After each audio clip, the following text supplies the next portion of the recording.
Welcome back to Lantern Insights. Today we are again playing with Mox Opal and Whir Invention, but we're changing it up a bit and we are going to be playing an Esper version of the deck. So kind of the key changes is that Prismatic Ending is replacing Ancient Stirrings. So Ancient Stirrings, a bit more digging, bit more consistency, but that version had no removal.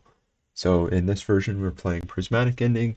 I think it's still the best removal spell that we have access to, and then playing Seachrome Coasts instead of Botanical Sanctum. If this is your first time here and you've never seen Lantern Control before, this is a control deck which aims to combine the card Lantern of Insight with the card Codex Shredder to prevent our opponents from drawing anything relevant, and then playing an Ensnaring Bridge to prevent them from attacking. We have Whir Invention as a consistency piece, and Hand Disruption to prevent any disruption to the lock. Mox Opal just speeds it out very quickly. If we look to the sideboard, Ashiok is really good in the Titan matchup. It's kind of the main thing that it's there for. Shuts down like most of their deck, all their land tutors. Titan, obviously. We are playing ley lines just because we're in white, and I kind of like having them. A number of artifacts that we can get with the Whir Invention as having 4 copies of Whir plus even one copy of a sideboard card functionally gives us 5 copies of said sideboard card. You could make an argument that one of these should be a Witchbane orb so that we can find it off Whir Invention. We're going to try it with just the straight ley lines. Outside of that, yeah, we're trying Esper, pretty standard mana base, just the one basic, pretty standard for my builds. Excited to try this out, and I'll see you in game 1. Well, on the play, yes, we would like to go first with Esper. See, Pithing Needle on the play is not good. Pithing Needle, great card. Yeah, we're gonna keep this, put one lantern back, and hope that these baubles can find us something good. Bauble. Bauble. And we are literally gonna dump our entire hand on game 1. Or in turn 1, sorry. Lantern of Insight. Well, Thoughtseize is gonna do pretty much nothing. So we're just gonna let them have it.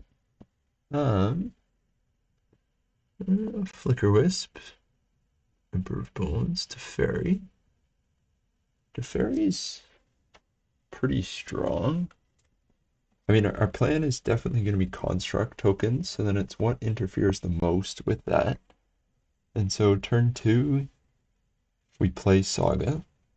Then they have their turn 2, then we make a construct on turn 3, they have their turn 3, they play Teferi, they can bounce Saga, but then we kill it. So maybe we just take the Flicker Wisp. Well, then they can play Emperor of Bones.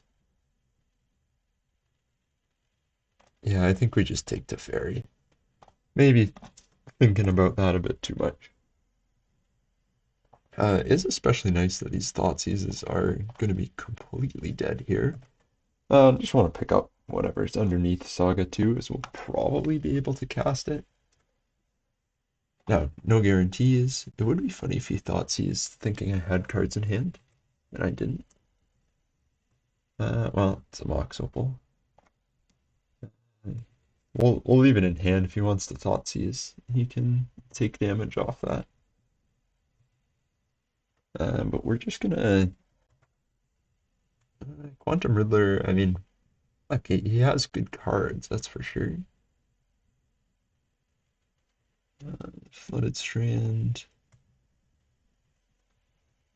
Knew about. Love him shuffling. Fatal Push. I mean, yeah, that's annoying.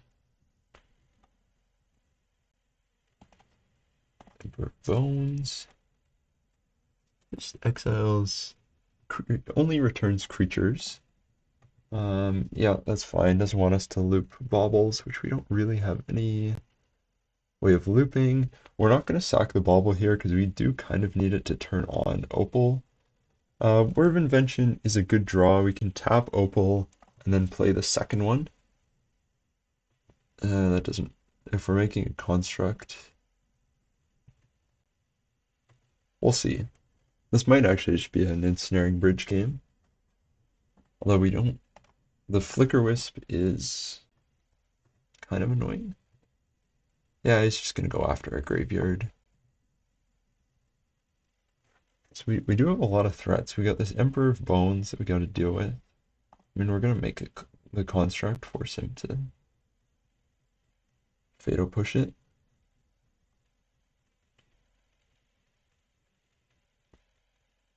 Yeah, that's fine.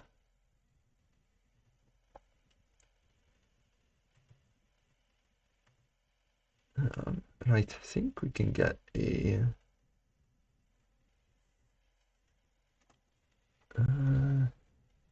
Okay, so he has Flicker Wisp. Emperor of Bones, we don't care about that much. Like, it's mainly Flicker Wisp that he'd be able to get back. Um, which obviously Flicker Wisp is a problem because it can exile Bridge for one turn. But I think he doesn't have much that can kill us. Like, yeah, obviously down the road he does have stuff, so I think it's better to go for the lock here and grab a Shredder. So then we're gonna go 1, 2, play the Opal, keep the new Opal, 3 blue, 1, 2, 3. And we do have Ensnaring Bridge on top, but we don't have lands. So we're just gonna work for it. Grab the Ensnaring Bridge, and then, I mean, he can't attack with Emperor of Bones. Flicker Wisp obviously is a good card. Felia can't attack, so we don't care about her. We kind of pivoted from Urza Saga making construct tokens to just our traditional lock pretty quickly. And we are surviving on one land. Double Opal trick has been pretty good. And important to note, he does have 2 Thoughtseizes in hand. So his hand is this plus Felia. Yeah, Emperor of Bones being able to get creatures back might matter. And importantly, it does get around Grafdigger's Cage, which is our main deck graveyard hate. Um, yeah, so basically he's gonna build up a big board and then try to play Flicker Wisp. So we have to put ourselves in a position where we don't die to Flicker Wisp. So that's gonna be exiling Emperor of Bones. Basically, we just need to find a hand disruption spell or a second ensnaring bridge before he can get, because he will be able to Felia, and then if he Flicker Wisps the ensnaring bridge and then attacks with Felia to exile it. Actually, I don't know how those triggers get ordered. Maybe we'll see. I still think we're fine here. We'll probably crack Bauble. We don't need it to turn on Opal anymore, so seeing, especially with a Bauble on top, we know we can draw and then play whatever's underneath Bauble too. When we play Godless Shrine, it's not there.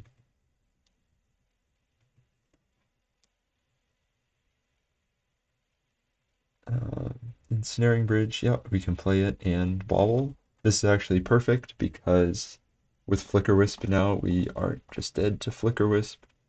And from here, I mean, this is what Lantern Control does. I think we're pretty, like, there's not a ton. Obviously, the Quantum Riddlers still would kind of like to deal with Emperor of Bones. Fatal Push, that's totally fine. We're not winning this game with constructs, and we are going to crack the Bauble again. Look at the cards. Another Codex Shredder with the Thoughtseize on top. This is perfect. Thoughtseize will allow us to, I mean, I don't think Flicker Wisp can win him the game here, but just for sure we want it out of hand. Uh, Emperor of Bones. Yeah, that's probably we would have taken the second Emperor of Bones. Because now if we thought sees, yeah, he can get it back with Emperor of Bones. Um, but that is a one-time thing.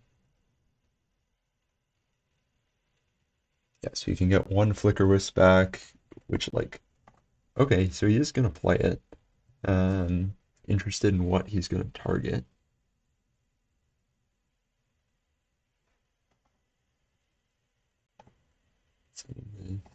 Okay, so he's gonna flicker here. I mean, this is a good game. Like with two lock pieces, we're totally fine here.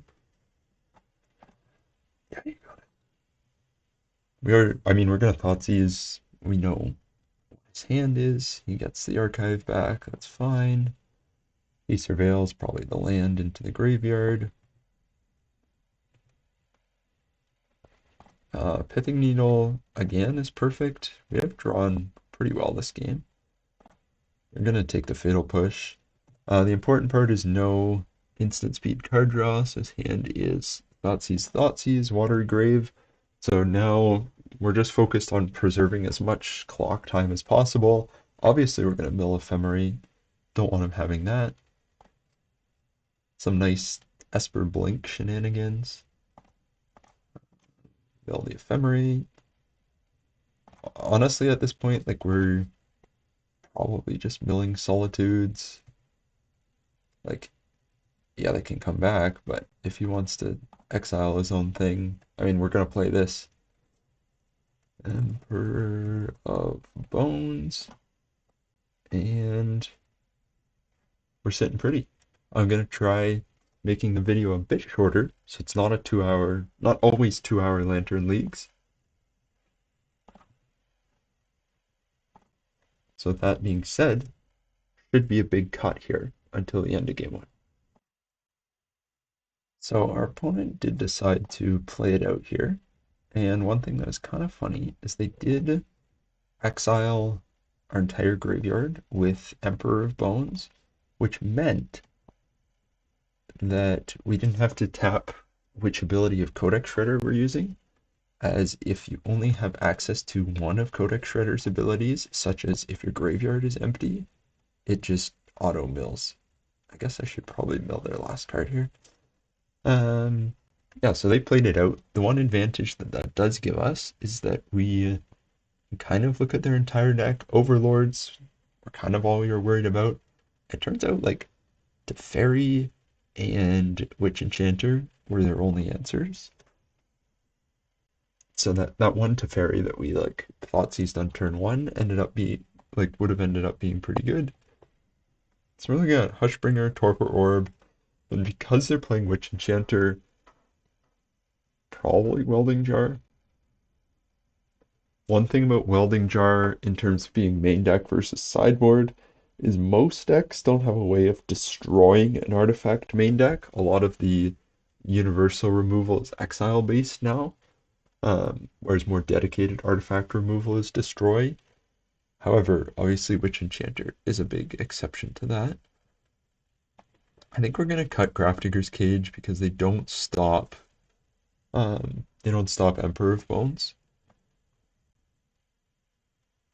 And then Cookbook we're going to cut because they're not an overly aggressive deck. Pithing Needle we're going to leave in both for Teferi and for Emperor of Bones. However, obviously Hushbringer and Torpor Orb do shut down the main bulk of their deck, and then maybe one Prismatic Ending. And then we'll try it like that.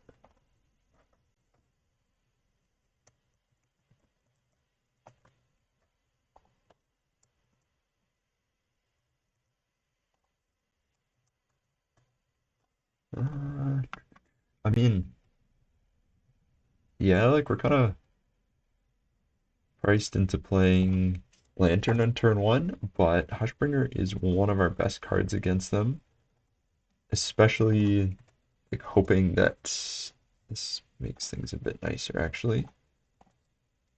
Now the question is Lantern or Inquisition? What do we play here? I think we're gonna go Inquisition just because Hushbringer is a very strong play against them. And yeah, exactly like this. We're gonna take Fatal Push. Um, that's actually like perfect.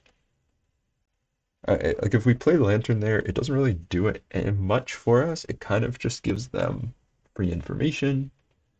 They do put a card on top, which is great, but Felia, I mean, Felia can blink Hushbringer, white, colorless Hushbringer, but you weren't ready for that. So they're probably going to flash in Felia. Played the Marsh Flats. They have one unknown in hand. Felia does shut down both of their MDFCs. Not that Bogart Trawler is particularly bad for us. Yeah, they will still get, I guess, like, want to be able to use Bobble if they go after it. So they can Felia, attack, get rid of Hushbringer, then play something. Uh, they're going to go after Bobble, so we're going to take a peek. Emperor of Bones. I mean, not great. It's going to take us a little bit to get to this Whir of Invention with our current hand. Oh man. And they're going to tick up. Uh, I mean, yeah, ticking up is good for them. Now we have a question. Do we play the Urza Saga? Because they probably tick down to Fairy on it, which would then let us kill it with Hushbringer the next turn. So I think that's worth it almost as bait. Because Teferi is something we're going to need to answer. But we have everything to lock them out here. You're going to attack Teferi so that if he downticks Teferi, we can kill it the next turn. Now, I guess he could bounce Hushbringer and then play Witch Enchanter to blow up something. That's probably a stronger line, actually. So then yeah. So he's gonna bounce Hushbringer and then play Witch Enchanter.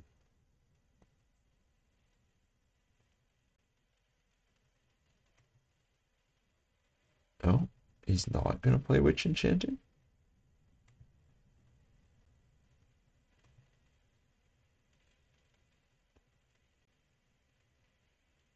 I mean, sure. Teferi comes back at end step. He can't use Teferi in the same turn. We're doing this mostly to get rid of our own. Codex Shredder I do like. I don't like Flicker Wisp, obviously, but I do like that. No response. So, first of all, we do have decisions.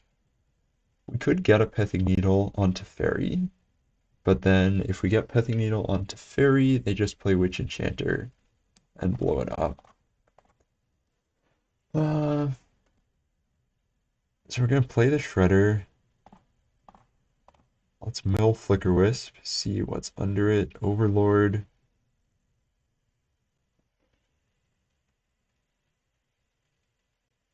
We maybe should have played that off the Urza Saga, and then we could Whir. But again, I don't think Whir totally saves us here.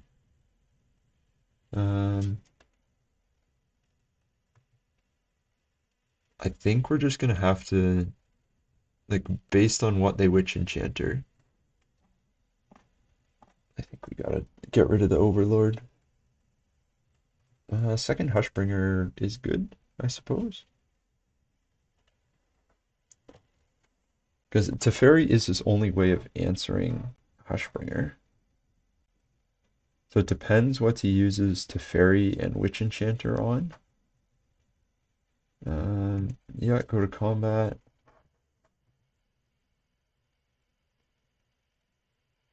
So he's gonna attack and exile something.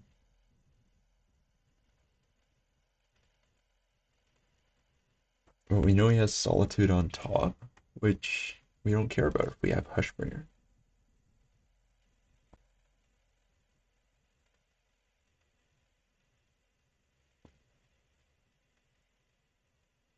Yeah, so he has Solitude on top.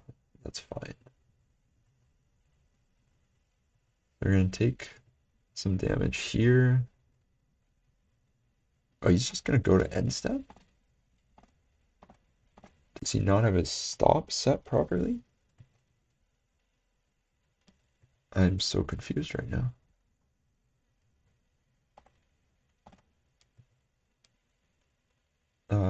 We are gonna just tap for mana.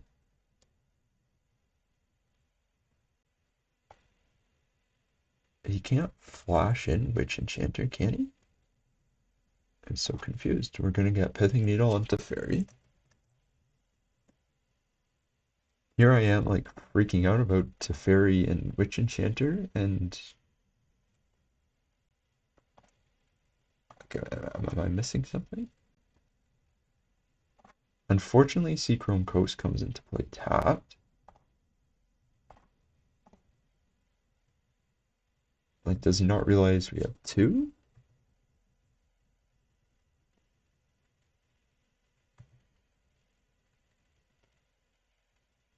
Yeah, draw Solitude, that does nothing. Witch Enchanter does nothing.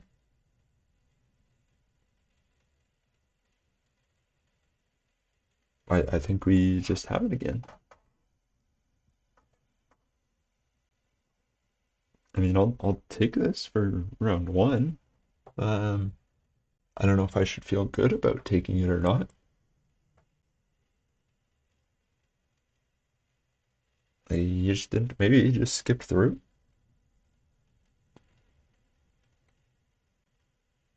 Yeah, you can still use Emperor of Bones, which I guess can get a Flicker Wisp back.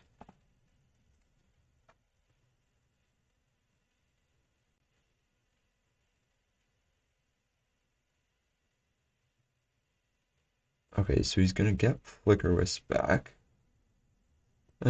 Okay, so he still has, actually has Lethal on board there.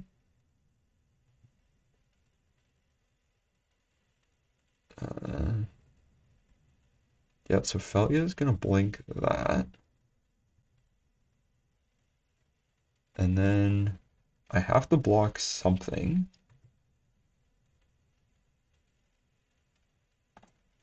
And it's gonna be the Emperor of Bones, because that's the biggest something.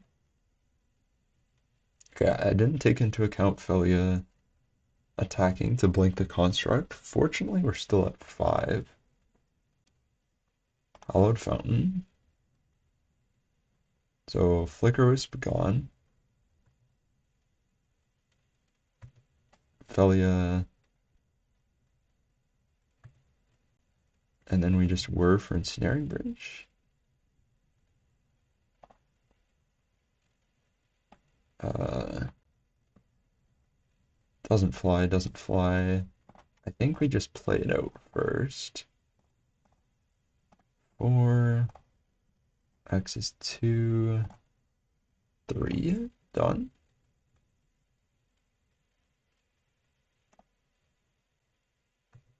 Yeah, okay. And I guess I'll be back as I'm hopefully wrapping this one up. So we were just able to Inquisition and see that his hand is all things that get shut down by Hushbringer. So this should allow us to skip through pretty effectively. As you may have noticed, clock management hasn't been great this game, but we'll get through it. Alrighty, they didn't make us mill them all the way out. Just 15 cards left, but we just let them have an Ephemerate, so I guess they realized if we're letting them have Ephemerate, they're dead. We did draw another Torpor Orb. It's kind of funny, they had a Fatal Push on top, and then we drew a Torpor Orb, so considered letting them have it, um, playing the Torpor Orb and then letting them have Fatal Push. Decided that would be a bit mean, but we got a pretty clean 2-0 against Esper Blink, so hopefully we can keep rolling that into the next one. Well, on the draw to start game two, I mean, we have double Shredder, double Saga.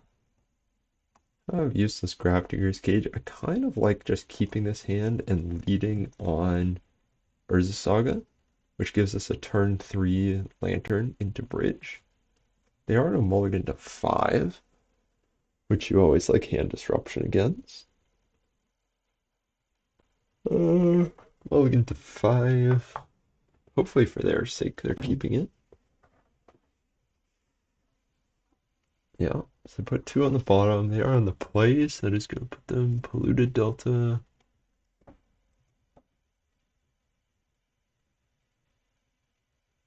It would be funny if they were like a dredge deck that mulliganed aggressively and then we just let on Grafdigger's Cage. I don't think we're gonna do that.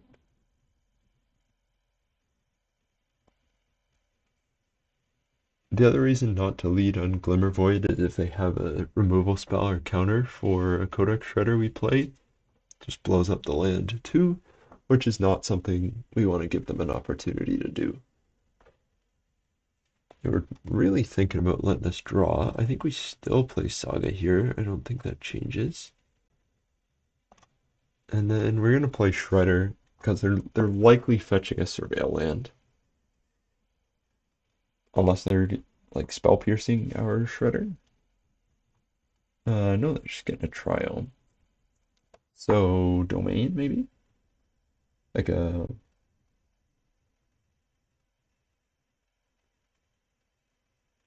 yeah, obviously if they'd gotten a Surveil land and left something on top, we are milling them with Shredder.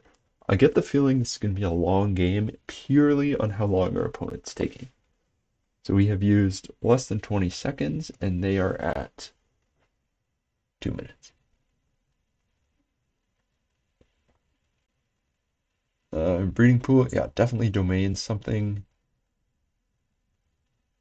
Scion, yeah.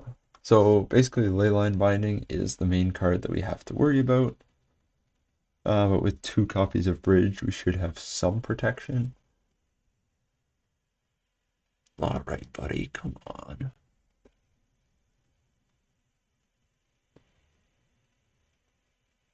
Well, double Grafdigger's Cage is probably not the ideal thing to be playing in this matchup. Um, yeah, we have to worry about Leyline Binding, maybe main deck Boseiju. I think that's about it. Um, yeah, they're just trying to play a lot of beefy beaters. Maybe the burn spells, tribal flames, things like that. We want to keep. I mean, we're going to take 1 hit from this Scion. They only have 3 cards in hand. Okay, so we're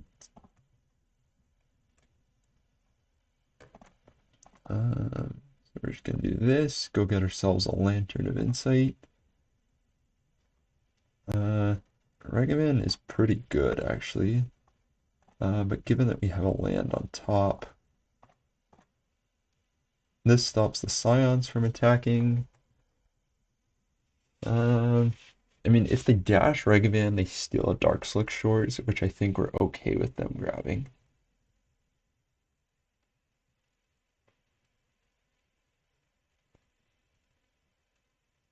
Now, if they're like last 2 cards in hand were Leyline Binding Tribal Flames, and then they can Leyline Binding the Ensnaring Bridge. Well, they tapped the, doesn't actually matter how they tapped. Because they don't have 2 sources of, they don't have enough white mana, or their white and red mana comes from the same source. Yeah, you're gonna take a Dark Slick Shores, which we don't really mind. Mox Opal's perfect. It's a card we can play for free. Blood Crypt, so they have 1 mystery card, which will remain a mystery for now.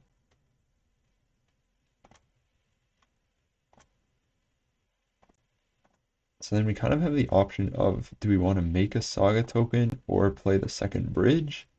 And it's just play the second bridge. Regiman can't attack anyway. They have a land on top. They have one unknown.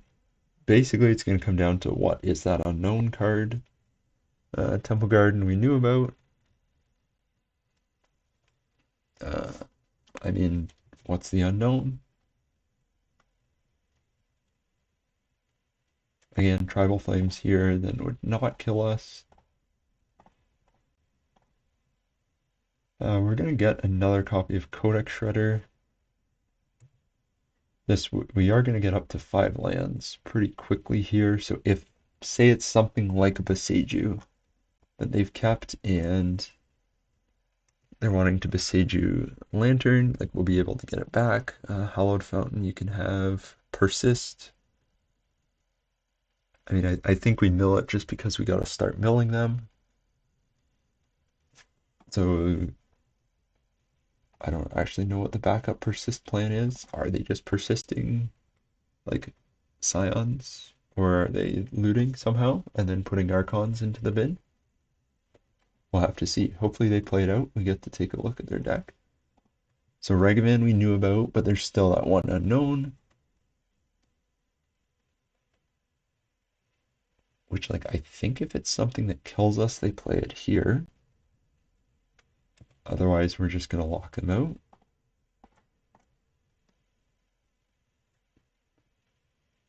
Yeah, so it is Archon of Cruelty, which can't attack, deals 3 to us every time they play it. We're going to draw the Urza Saga here, play the Urza Saga. If their last card is a Fable of the Mirrorbreaker, that they're trying to copy Archon every turn, that is a way they could kill us through Bridge.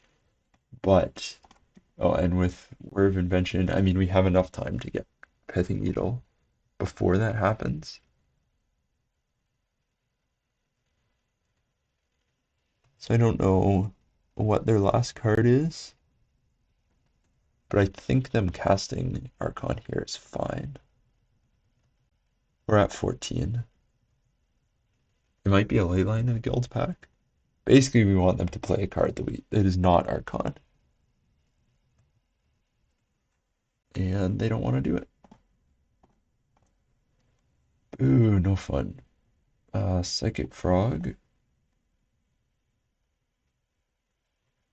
Well, I mean, the Grafdigger's Cages aren't going to be useless. It's looking more like it's a lot of. Honestly, it's kind of just looking like it's a lot of decks smushed together. Not creativity, but you got the Frog Reanimation plus Zoo going.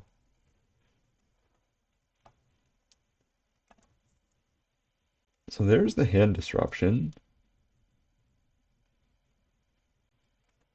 I kind of feel like we're playing around ghosts a bit here. We're gonna mill this Faithless Looting.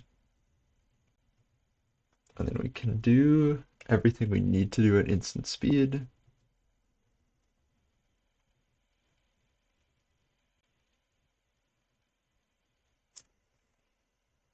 And then I think we're gonna Urza Saga tutor, get another Codex Shredder, play the Inquisition, and then if it does I mean, they would have played Fable by now. So, which is why I kind of feel like I'm just playing around ghosts. But, I mean, Frog doesn't kill us, we're just milling them.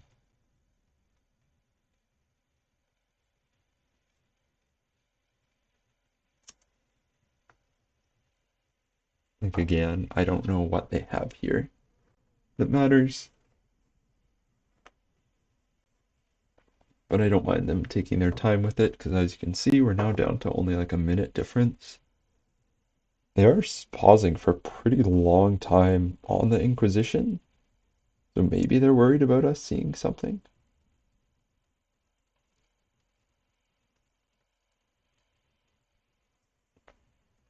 Yeah, so we're just gonna float mana.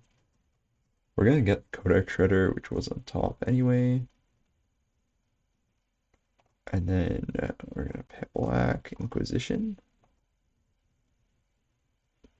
Oh, no, we milled. It was just an extra copy of Persist.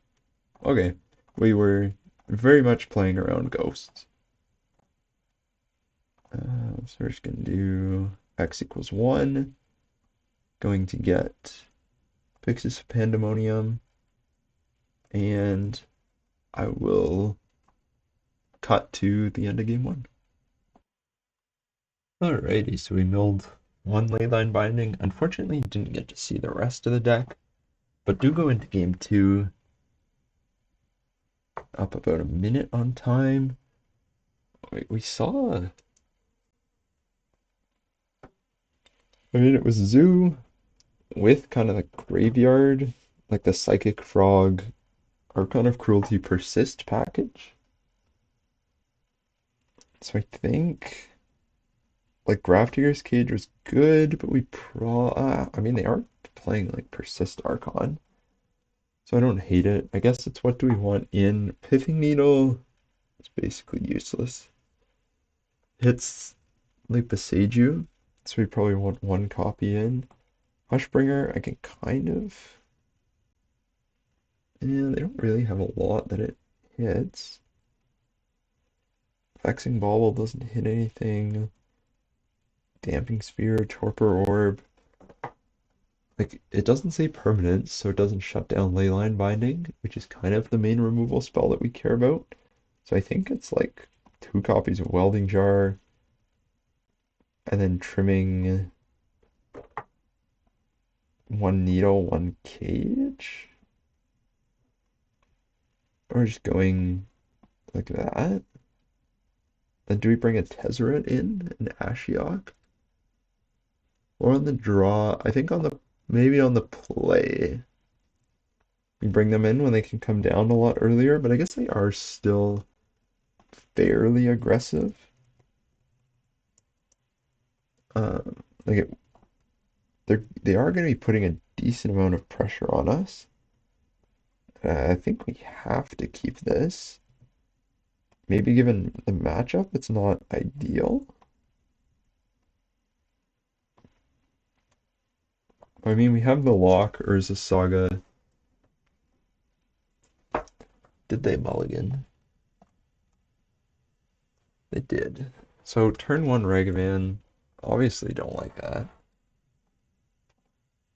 So we're going to lead on Spire Pixis, obviously leading on Spire so that we get Thoughtseize next turn. And let's see how bad Ragavan is, because we want Urza Saga down on 2. Darkslick Shores, that's fine. 3 mana for Clarion Conqueror.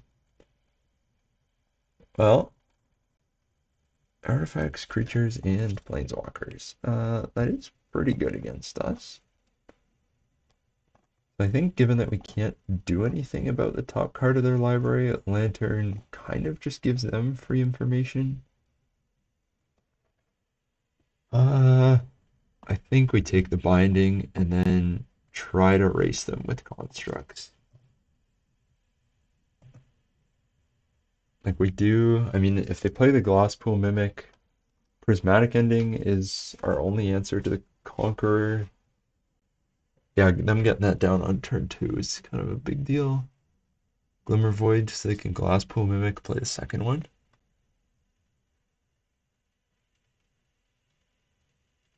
And then we are dead in like 2 turns. Oh, they're gonna play Psychic Frog.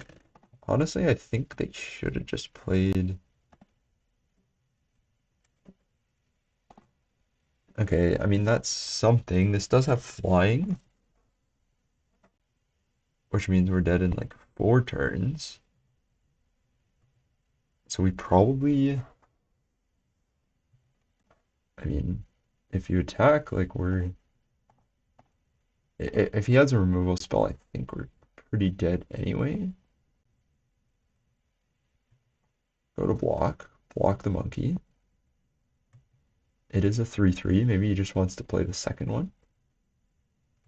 Yeah. I think we do make a second. Now this is interesting. Yeah, we gotta make a second construct. We go down to 4.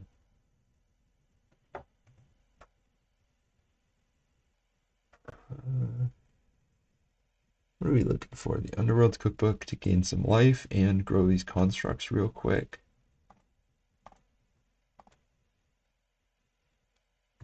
Raucous Theater is like perfect.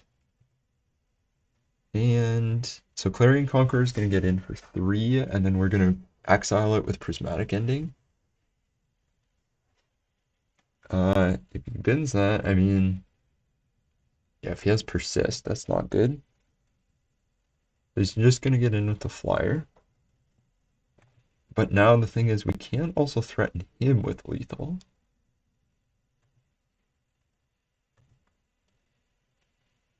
So we're just going to play Saga, and then we're actually dead if we stayed one more turn, and then red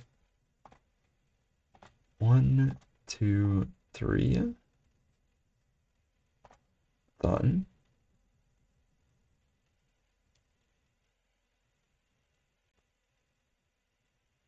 And then, I mean, Kavu, can we let him have a Kavu? I think so, because we just make more creatures. We're going to hold back. Our creatures are kind of our wall here, because we are only at 3.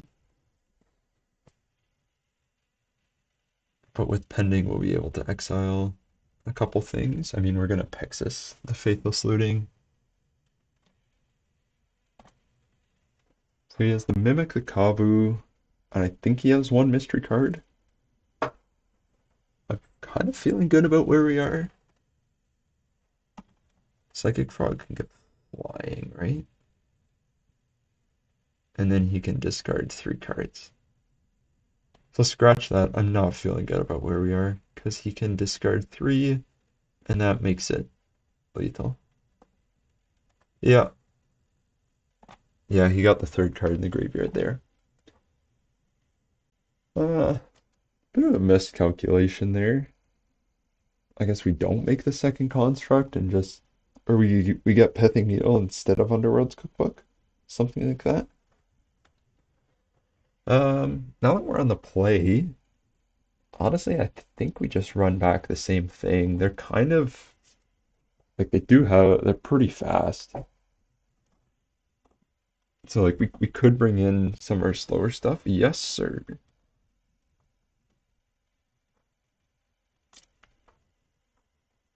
This is like, I mean, this is the exact reason to play. Like this is the nut drop. This are the hands of why we play Opal. Um, I couldn't ask for anything better than this. We're gonna do this, this, this, and then we're gonna see what's on top. Faithless Looting. I think.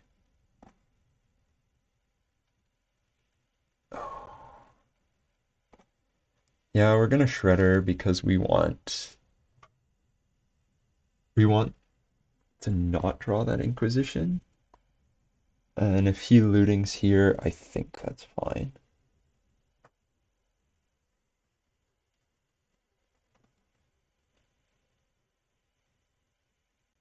So he could Leyline Binding. That would be kind of bad. Yeah, we're kind of just digging for another land. That's perfect.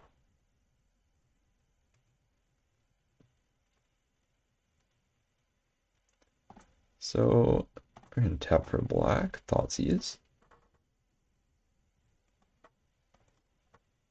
See what he's working with. I mean, I don't think I'm shocked if Leyline Binding comes out here. If he only has 1, question just becomes what does he go after? Yeah.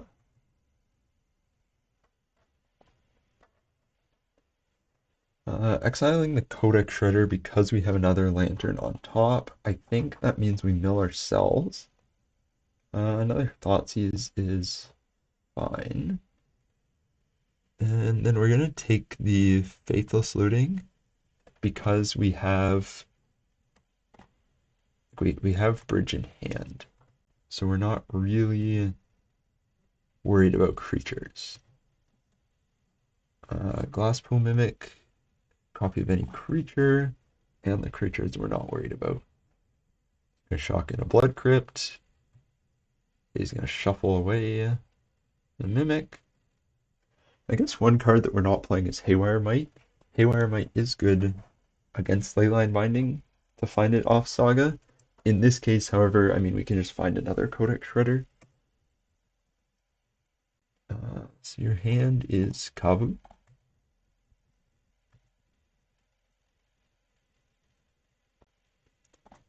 Yeah, okay, something like Whir of Invention is actually going to be a kind of annoying because you aren't going to be able to cast that for, I guess, maybe only like one turn. We're probably popping Bauble here. Are we? I don't know. No, maybe we're just drawing, playing, like getting Codex Shredder and then playing Thoughtseize, or we're getting Pixis so we can exile their cards because they're going to be able to draw this Persist. So they didn't flashback looting, which I am okay with. So one thing we could do here is tap Mox Opal to then play Whir Invention off the Opal Spire second Opal, but I would rather just get Pixis. I mean, we can Thoughtseize and we take a Kavu, like we know what they have, and honestly, I'd rather just let them. Like I think it's correct to just hold the Thoughtseize. As weird as that sounds, Persist. I guess they have Persist. Like we just got to keep them off more copies of Leyline Binding. So if they flashback looting here, I mean Ragavan next turn doesn't bother us. So it's just the card that's under Ragavan, and I would rather take my odds that that's a bad card. I mean, it doesn't really matter right now. We're gonna Thoughtseize it anyway. But that is kind of funny. I mean, like if we mill with Pixis and we exile the Ragavan, they then draw Consigned to Memory plus like whatever's under. I mean, they discarded it anyway. We're Pixising here. We don't want another Thoughtseize. Uh, Prismatic Ending. We actually actively don't want that because right now we can't hit almost anything. Honestly, our best draw here is just a land. This is the one. Pff, are you kidding me? Um, yeah, this is the one downside to Pixis, where we did just spin them into a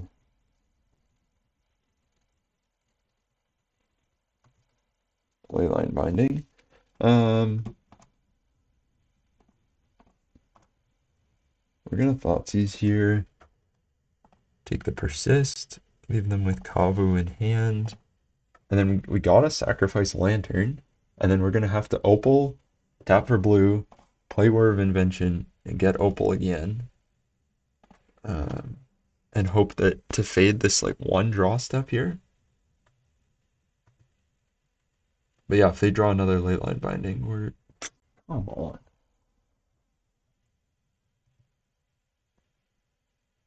So we have 1, 2, 3, 4, 5.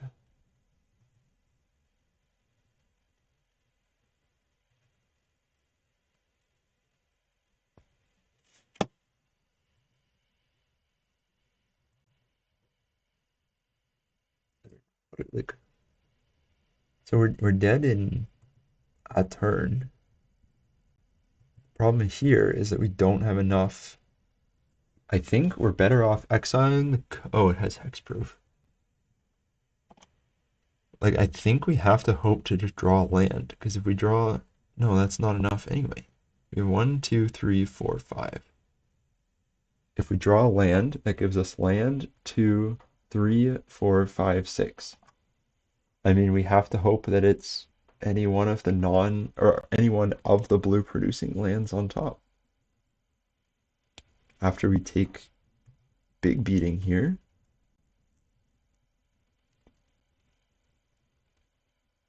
we gotta hope for a blue land. They got some top deck help, drawing Leyline Binding immediately after we shuffled. Hopefully we can get some top deck help drawing a blue land.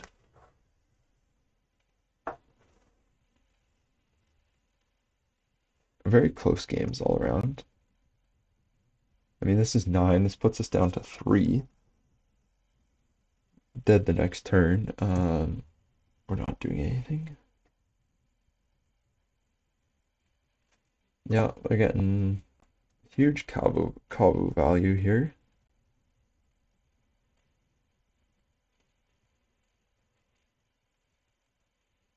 Uh, sure, I guess you like your one card in hand. I mean, if their one card in hand is a Psychic Frog, that actually kills us. That's so stupid. Because we can Spire of Industry here. This has 1 power. So we're going to pay 2 life off the Spire of Industry. The Mox Opal is going to pay 1. We're going to play this Mox Opal. We're going to keep the new one. We're then going to play 1 to do this. 1, 2. And we're going to have 1 card in hand that they are able to attack with Psychic Frog, and we're at 1. Which is incredibly unfortunate. I mean, like, we're just dead. Wow. Yeah, very close game. We that came down to like 1 life. That game 2, where they got us, I wonder if we could have played that a bit better. I have to go back and look at it. Yeah, I mean, sometimes they top deck it. Sometimes you just activate Lantern to shuffle and the same card appears on top. But we'll get things back in game 3. Well, coming off that tough round 3, we'll be on the draw again. Is it bad that I want to keep this? Like, it's kind of keepable. Am I just convincing myself to keep bad hands because they let me Thoughtseize turn 1 with 3 artifacts on the board? Probably. But I'm going to do it anyway. I mean, I guess this is part of learning more of the play patterns with Opal. Like, can I get away with this? That's kind of annoying. Is that better than Grafdigger's Cage? Probably not. And it's not land, so kind of double whammy. Yeah.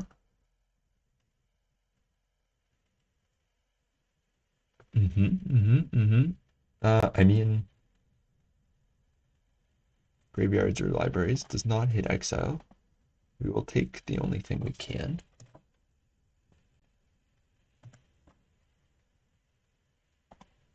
I wonder if we should crack Bauble. Probably, actually. Probably should have done that before they drew. Because now we're not going to see what they draw. Because we're just going to play Cutbook here. All Drifter. Seems like a deck Hushbringer would be good against.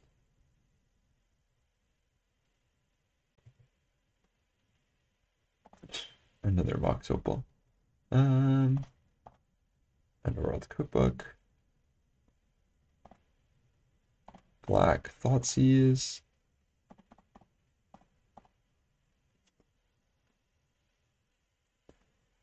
Ooh, brought back. I mean, they could be able to ramp pretty heavily, but if they're ramping into Solitude, I think I'm fine with that.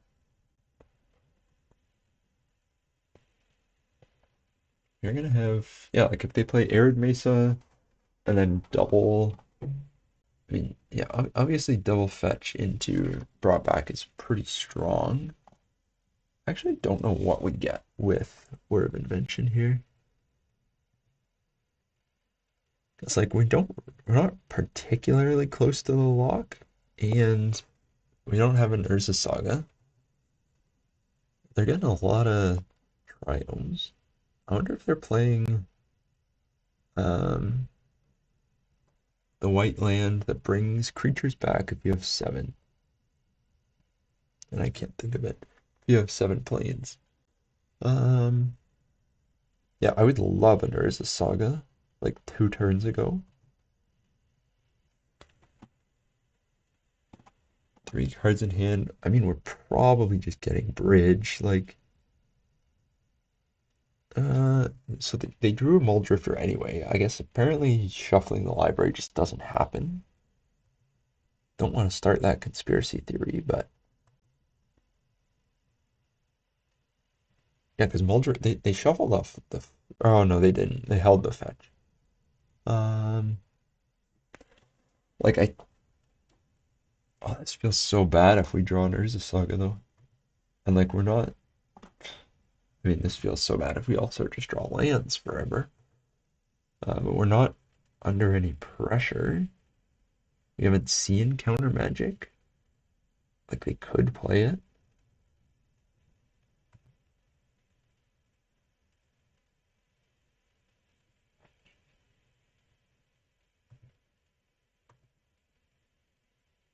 I don't. Hmm. I mean, like the thing is, if we draw Lantern, we were for Codex Shredder. If we draw Codex Shredder, we were for Lantern, because then having the lock enables us to dig for bridge, because we're currently under no pressure.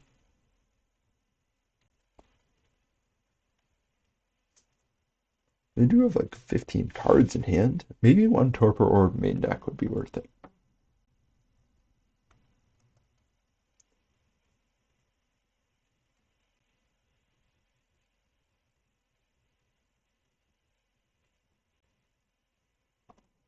Yeah, maybe what was that? 2 out of 3 games we've played against a Torpor Orb relevant deck.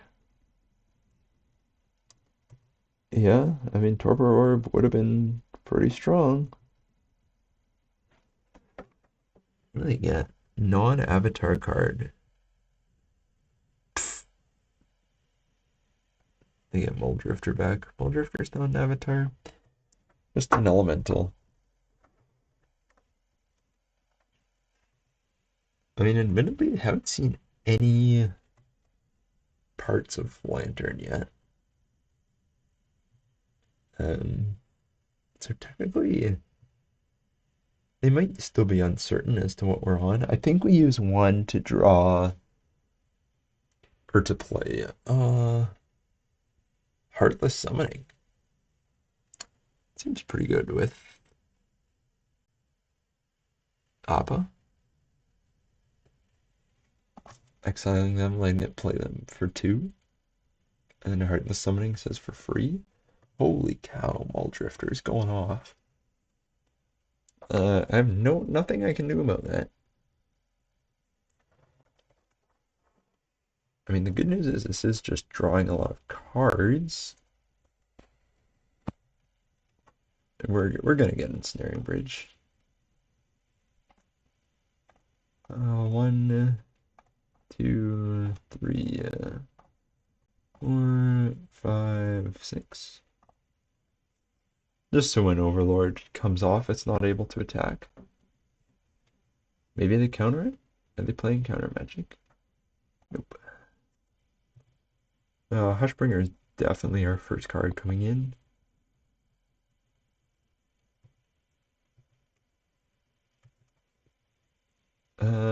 Well, this is what we were talking about, getting a lock going.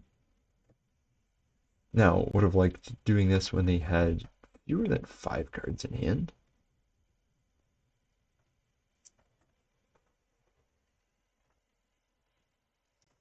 The opponent is doing a lot of reading. We'll probably wait until they fetch, and then in response to the fetch, cast Whir of Invention. Uh, yeah.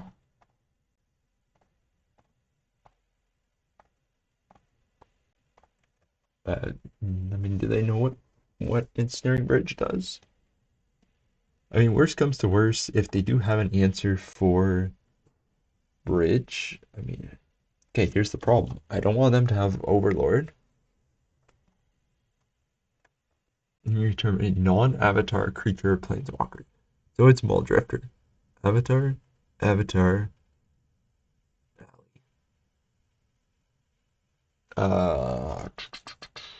we can get back Appa or Muldrifter. Maybe they just fetch. And then I don't have to, they do just fetch.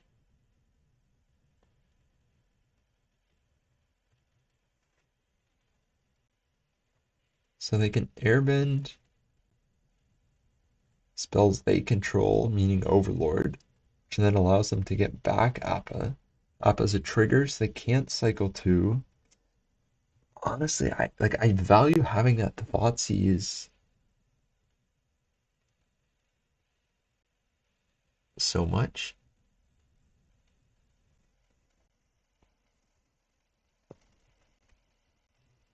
Like just because they drew all those cards off the Muldrifters, like I really want to take up. Okay.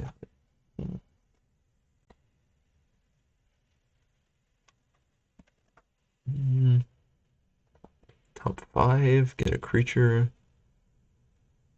I mean, so basically they have. Holy, Hushbringer is going to be good against this. Appa enters, exiles.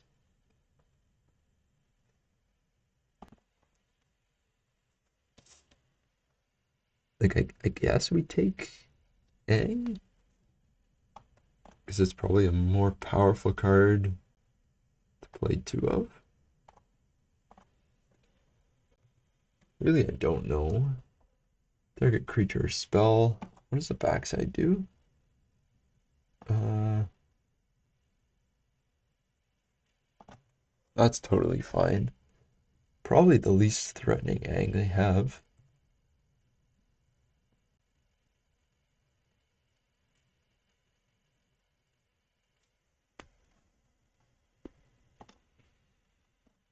So we'll see. I don't know. I mean, yeah, they can mill a lot with Overlord. So this is a pretty cool synergy where they're able to exile these 2 creatures and then play them for free off of Heartless Summonings. Yeah, we're gonna auto yield to that trigger. We don't care. And then the Overlord you can have. Yeah, Grafdigger's Cage shuts down exactly none of this. Probably Muldrifter is what they get back. Yeah. I mean, I guess for us, they are gonna be easier. Okay. Does this go infinite? So then they can play this for 2, exiling Ang. Yeah. So then Overlord mills them. I mean, I think this is infinite. I just want to see what the actual win con is. So you have brought back, because maybe it's a 1 card. Yeah. Like if it is 1 card and it happens to come on top of their deck, we can exile it with Pixis. But this will let them mill their entire deck.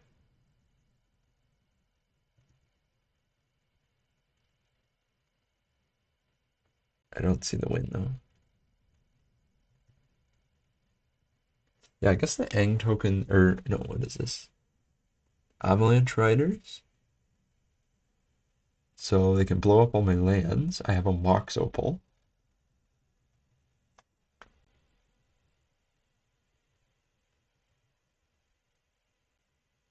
Yeah. Torpor Orb, Hushbringer. Honestly, this match alone is probably going to make me play one Torpor Orb main, especially with Whir Invention.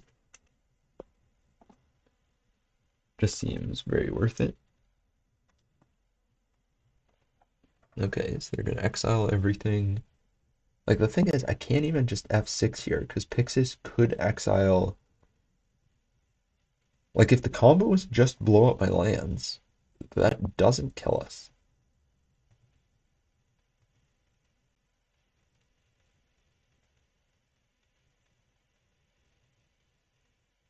And more overlords. And I haven't seen anything that interacts with ensnaring bridge yet. Like Aang can interact with it on the stack. Uh,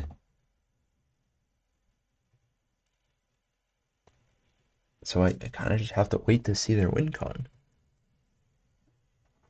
Kind of unfortunate.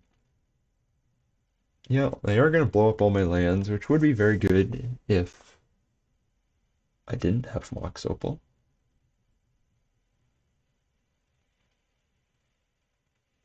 I mean, the good news is, I guess when they're done, like they gotta have something, right? Elish Norn, Doc. Okay, that also doesn't kill us. Like, come on, you gotta have something. This doesn't say up to, so they can't keep flickering it. I mean, they're gonna remove my last land, obviously.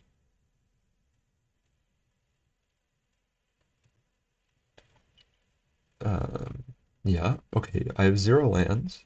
Excellent. I can still kill you. And I don't know how he beats an ensnaring bridge.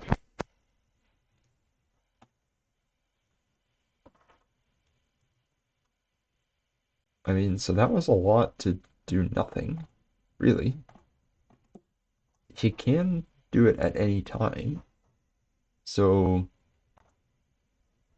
100% without.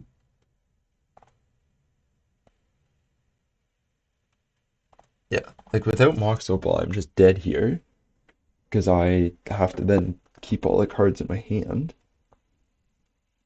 But he has 12 cards left in his deck. Yeah. Creature or spell, which I don't have any of. Okay. Again, this seems like very that has flash too. I don't see the win here.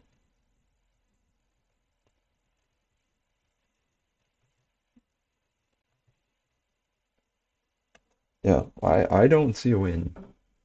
Elish Norn, yeah, I don't have ETBs.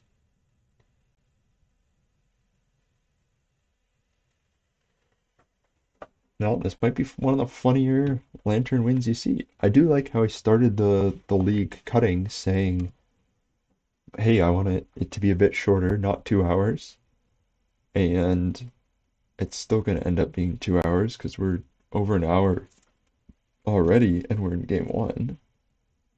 Honestly, I think we just crack the food and then let them figure out what they're doing. Like if you Overlord twice and you can't play Overlord, you can't play Muldrifter. What do they have?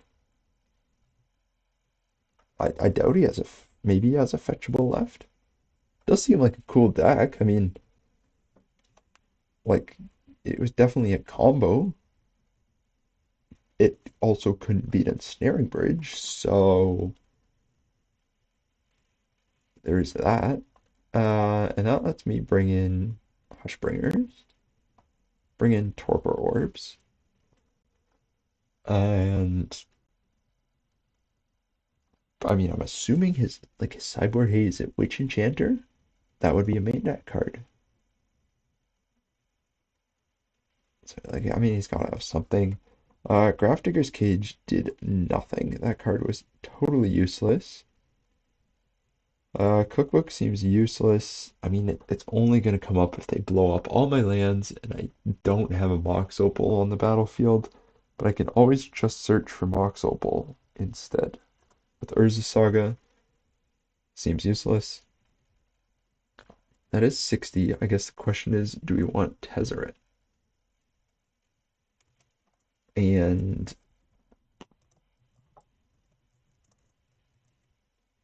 yeah, probably.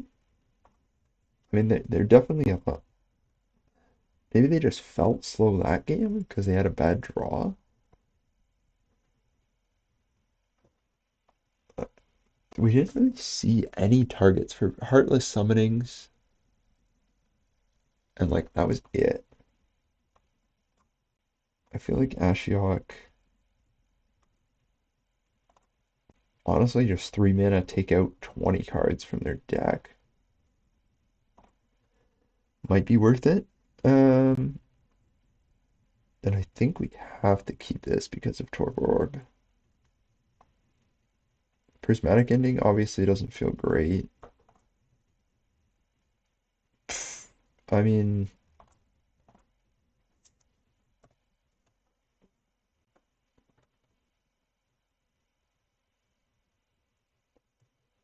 we'll see.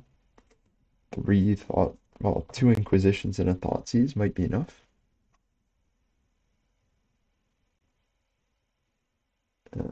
Heartless Summonings can be answered by Prismatic Ending. Can also be answered by Mox Opal. Well, Mox Opal can Torpor Orb.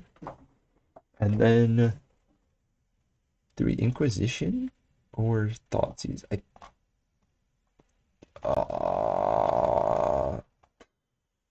The problem is if they have a 3-drop that they can play anyway, it feels bad, but I also think Inquisition misses a lot of their deck.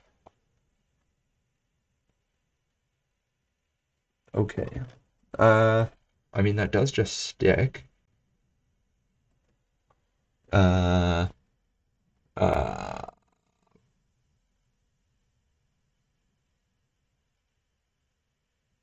so Prismatic Ending and Inquisition might just totally be dead. I think we just take this because it can flip into something, but those two cards do nothing.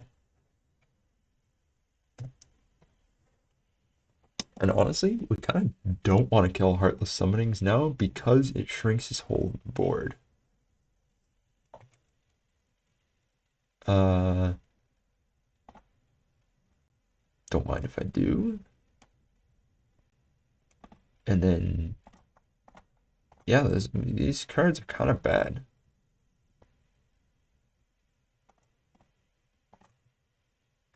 I mean, kill him with construct tokens?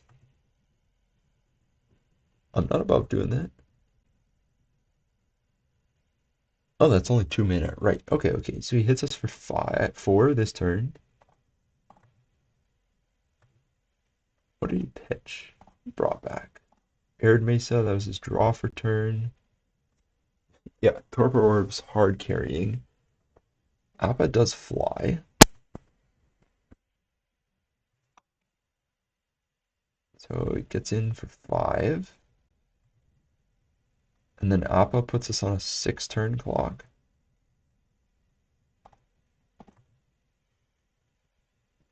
Another Inquisition. Holy cow. Um, yeah, we're just making a construct, and we're like almost at the point where we Inquisition ourselves, but I think maybe we just get that to discard to Underworld's Cookbook. Oh yeah, Avalanche Rider says Echo. Okay, well that's one less damage we're taking. 2 cards in hand. Okay, so he does know about Urza Saga. That's his draw for turn. Importantly, this doesn't have lifelink, just as Solitude does. But we are going to pump out some constructs in a hurry. And yeah, we're just trying to get the fast kill here. I took out Underworld's Cookbook. Well, shucks, I guess we'll just have to do what we came here to do and lock him out with the Lantern of Insight. We can... Okay, we're up to 3 for Prismatic Ending. It is only 1 away. But it's maybe exiling the Ang. We're getting in. I mean, he's dead next turn if he doesn't block. We'll have lethal. That doesn't do anything.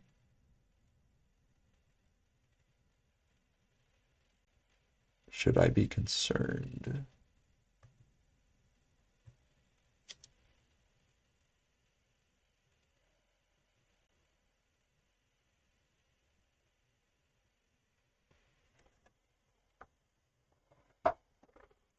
I think if he's able to cast it for 2 mana, I should be able to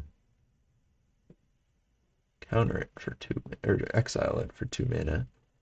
Now we gotta think. This could just be a bridge game.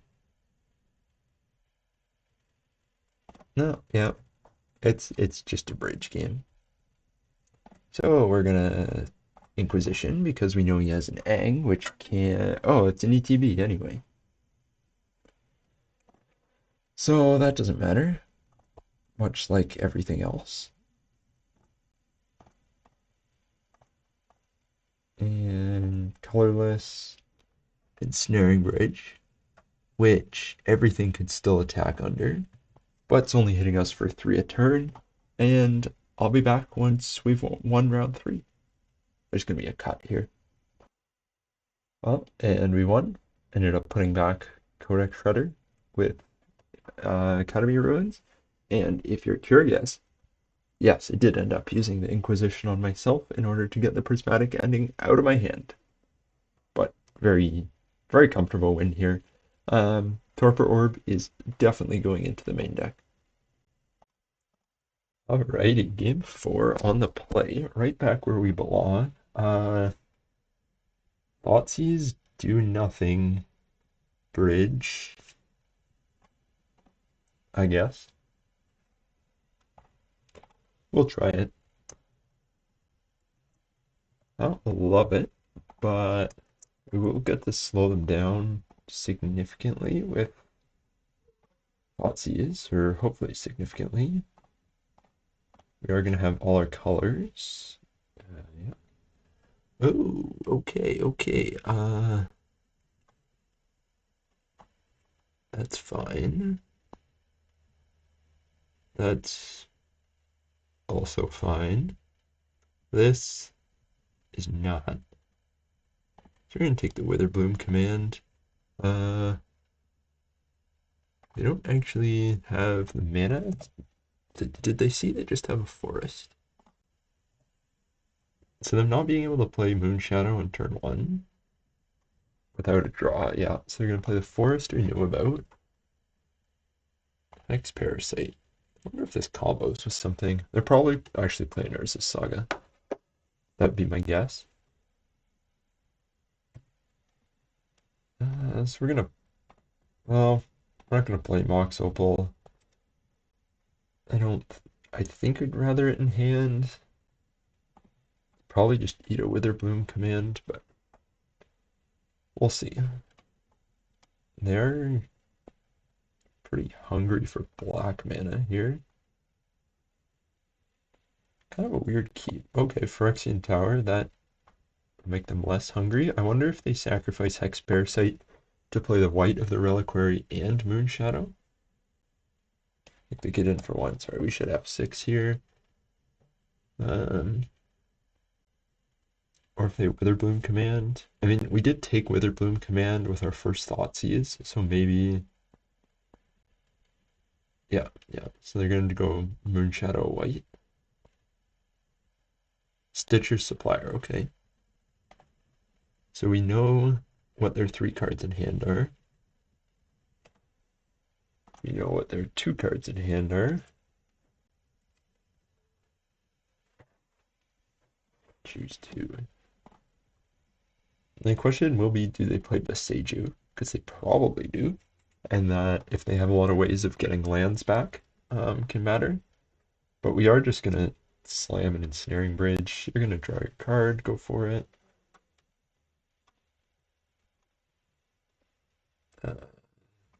Well, Pithing Needle is probably naming Boseiju. I do wonder if they take out the Mox Opal. Importantly, yeah, Witherbloom Command cannot hit Ensnaring Bridge, so it is very strong against us, but not against Bridge specifically. So I kind of like where we're at here. Next turn we can go Bridge plus Needle. I do like holding Whir of Invention if we're not under a lot of pressure, because I'd rather just hold it instead of guessing whether we're going to draw a Codex Shredder or Lantern first.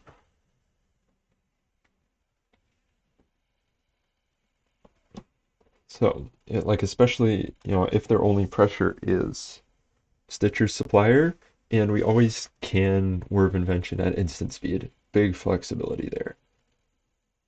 They probably sack their Stitcher's Supplier. Like, I'm assuming Stitcher Supplier gets sacrificed here. I mean, this does have to sacrifice a creature.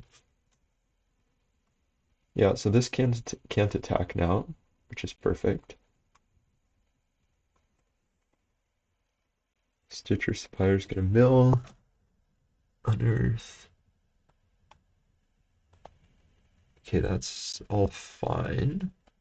Definitely an interesting deck here. They're gonna spend 3 mana on. I guess the one downside to running out Pithing Needle is if it matters, they will Witherbloom Command it, and if it doesn't, yeah, we'll see. Moonshadow is a pretty good card. 1 mana menace. Turns into a 7/7 pretty easily. Gets stonewalled by Ensnaring Bridge. I'll take it. And yeah, once again, we're up against not the fastest player here, so hopefully we can use that to our advantage time-wise. We know 2 cards in their hand. They have 1 mystery card. Or 2 mystery cards, sorry, they're at 4.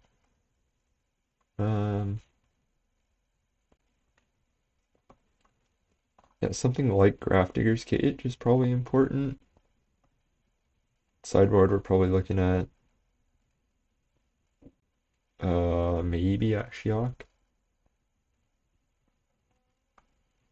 Probably Welding Jar, because they're green. That's probably what we're looking at. Okay, I paused the recording because they were taking so long, and they cast the Witherbloom command on destroying the Mox Opal and making us lose 2 life. So that's kind of fine. I mean, Spymaster's Vault is pretty good against us, and so we'll probably Pithing Needle it. And the question, we know they have white, 2 mystery cards in hand. I think we just go for Inquisition.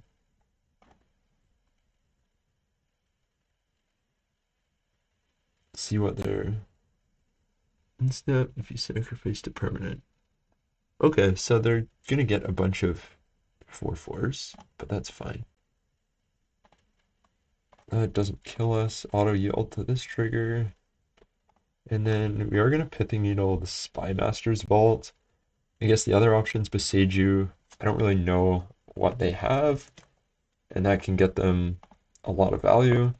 But then from here, it's basically just which piece can we draw.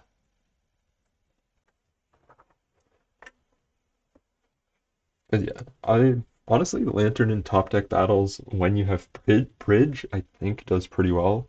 Especially game one. Like, there's not a lot we're concerned about. Uh, Pixis. Yeah, we'll take Pixis. And that lets us Whir next turn for Lantern, and then hopefully lock him down. And you might be saying, oh, if you had Word for Lantern of Insight, then when you drew the Pixis, you could have the full lock. I mean, yeah, but also then maybe we wouldn't have drawn Pixis and would have drawn Lantern. Honestly, we kind of would have liked that bobble, but I'd rather they fire off the Witherbloom command on that than, yeah, I mean, sure, you have all the mana in the world. All the mana in the world and no answer to Ensnaring Bridge doesn't win. So, let's see what we draw here. I don't hate a Mox Opal. And then we are gonna Whir. Pretty easy decision here. Go grab Lantern of Insight. Masters is fine. Opponent sacrifices. Yeah, that's fine as well. So they have one unknown in hand. So they have this, Bowmasters, and a mystery card. But as long as that mystery card isn't something crazy bad for us, I think we're fine. And tapping green.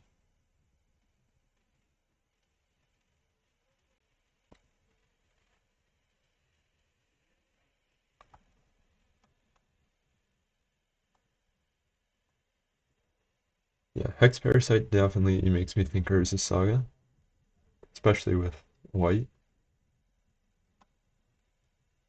They're playing four, maybe they're just playing the Phoenix Fleet. Yeah, you got it. And then Bowmasters, and then one mystery card. But we don't care about mystery card. Well, we care about it, but as long as it doesn't draw them cards, we should be okay. And Inquisition on top is perfect. It is possible that we're playing around ghosts again. But I mean they have an unknown card. It could be anything. Yeah. I think we just draw the Inquisition. We'll see what they play.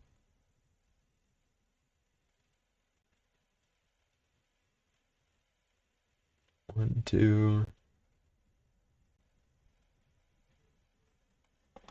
We're just gonna turn off auto yields in case that is something relevant. Oh, that's another Phoenix. That is not relevant. All right, we basically have game one locked up, and I'll see you when we got it. All right, so they conceded here. I sent them a little message. I don't think that's what made them concede because they kept playing. Um, but part of also why I'm wanting to cut this a bit is so I can just focus on milling. And you'll see we have like a 5 minute clock advantage. I think if you're gonna send a message, you kind of want to do it nicely. I'm like, hey, you can play it out, but he's wasting more time than me. In terms of what we saw, like a lot of graveyard stuff. So the two main deck Grafdigger's Cage are going to be important. The question is, what artifacts is he playing? And I think Ashiok is going to be good. We saw like Unearths, um, not like a whole. Prismatic Ending hits some things. Welding Jar. Yeah, Prismatic Ending didn't hit a whole lot that like wouldn't get got by Bridge. So like they had the Moon Shadow, they played Orcish Bowmasters. Neither of those are cards we really care about. Um, yeah, I do kind of like bringing these four in. It's then just a matter of what we cut. And I think maybe one pending, one bauble, because uh they are playing Orcish Bowmasters, and then maybe a second pending, and maybe just one jar. we'll try it like that. I think the other thing is they didn't see Urza Saga. So I went through about half the deck and never saw a single copy of Urza Saga.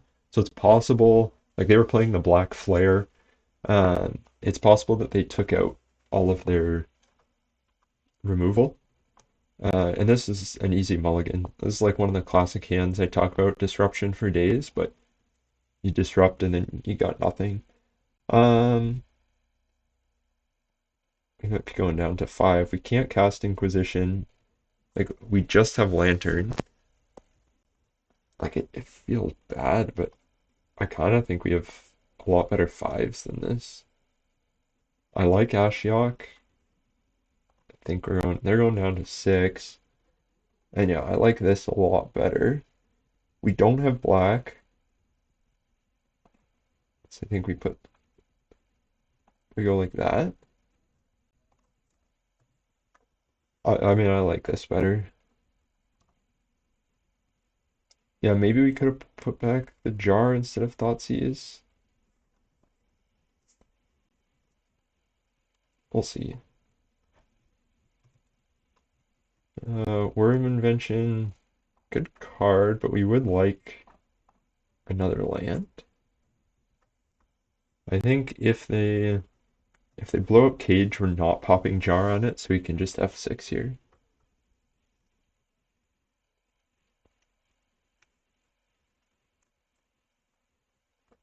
Yeah, basically we really want that third land.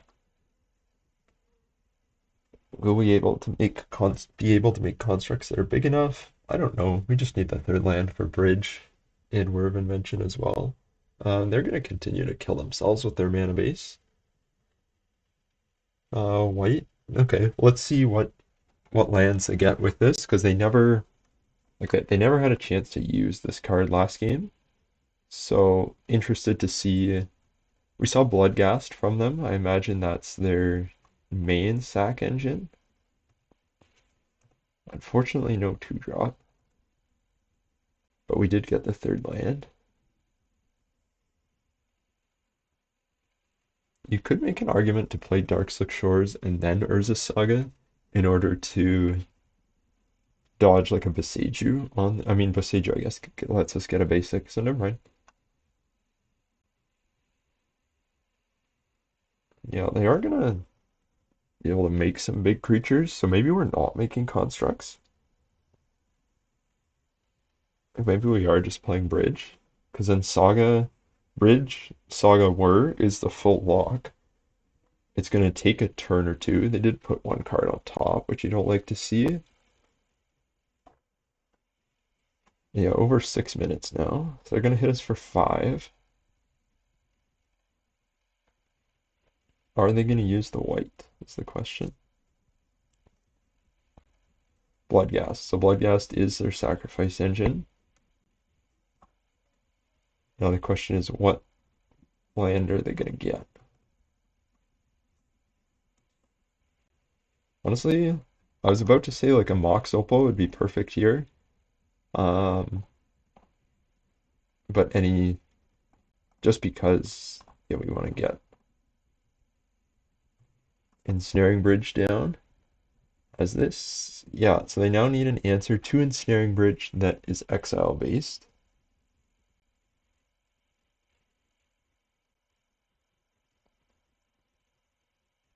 And then we'll see. Saga's probably going to get a Codex Shredder, which we can then use with Mishra's Bauble.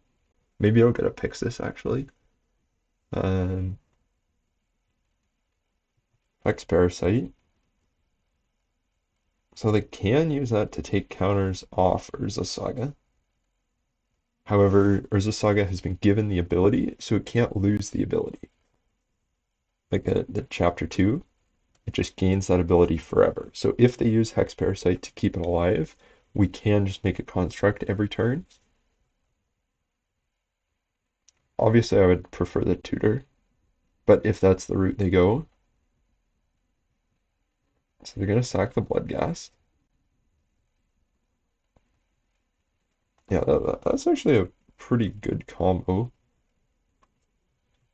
Bloodghast plus white lets them sacrifice every turn and get a land. question is, which lands do we care about them getting? And the biggest answer is probably Boseiju if they have a way of getting it to hand. Or if they have multiple Boseijus, they can get one to the graveyard and then a way of getting it back to hand. But yeah, I'm still just not totally sure like what they're doing. Like they are doing things. Okay, so they just got a verdant catacombs. Like again, I don't know how what they're doing kills us.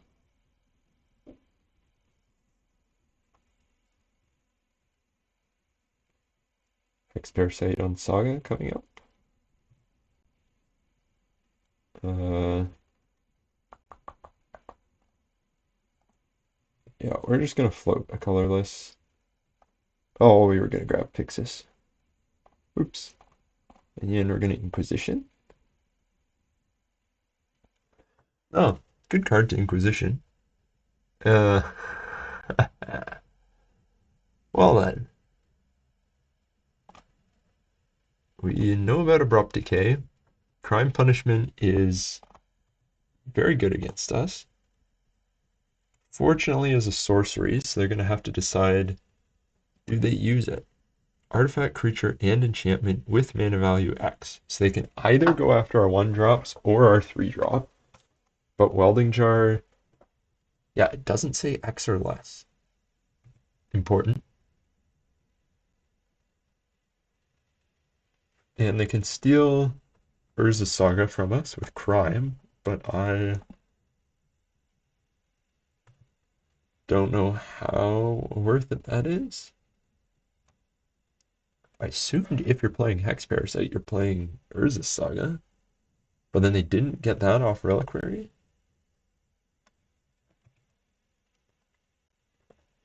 Yeah, you're gonna get in with Hex Parasite. That's gonna happen for a bit. Oh, you can use it with Moonshadow actually to remove the -1/-1 counters, and he skipped through damage, so that might matter next turn. Again, he has one card in hand that we know about and that impacts us a lot.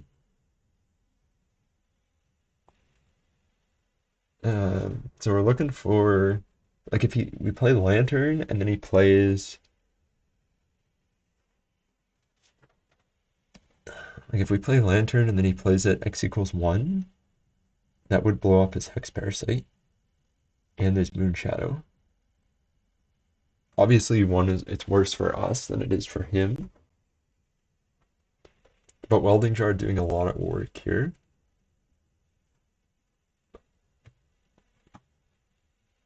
And he's under 10 minutes already, so I think he's going to struggle to kill us regardless. Not that I think we can win without winning on time. Um, yeah, he must not be playing Saga, so I don't know what Hex Parasite does. Declines to use Bloodghast ability because he wants it in the graveyard. Okay, maybe he's playing Punishment here. Punishment says destroy. He's tapping. Okay, he needs this trigger to resolve, and then you can play your Punishment. And then he's going to play Punishment X=3, and we're just going to save our Ensnaring Bridge.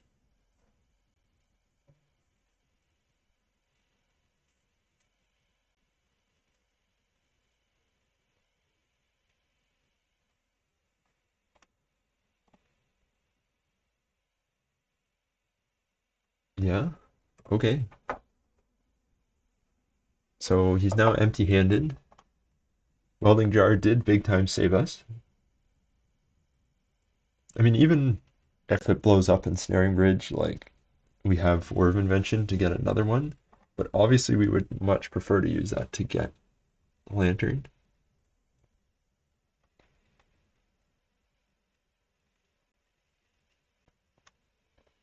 Importantly, if we do find Urza Saga and play it, Hex Parasite can't stop it from getting mana. That works. So like the trigger will go onto the stack, and then like there's no opportunity to remove the counter. How funny is that? Thoughtseize was the next card. Why did nothing die? Because I had Welding Jar.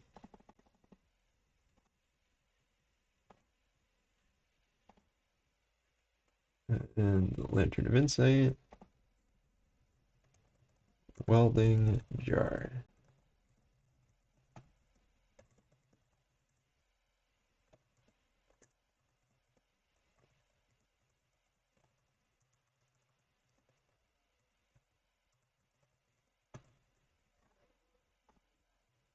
Well, and then from here, I think we're good. I mean, I would like another Mill Rock. Grafdigger's Cage, obviously really good. Um, White, I don't love. Like, Thoughtseize is basically shock us right now. Yeah, he's gonna flash in Bowmasters. I think we take an Urza Saga. Yes, he has the Hex Parasite.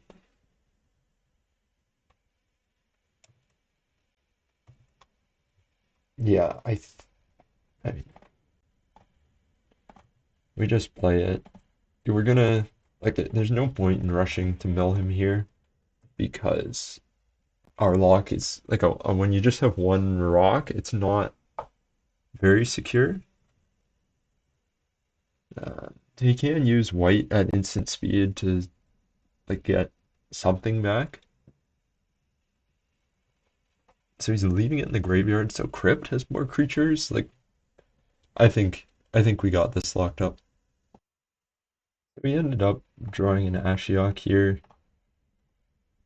Basically, at this point, it's just like a faster clock. I don't really want to draw Thoughtseize. Oh, I could just use Academy Ruins.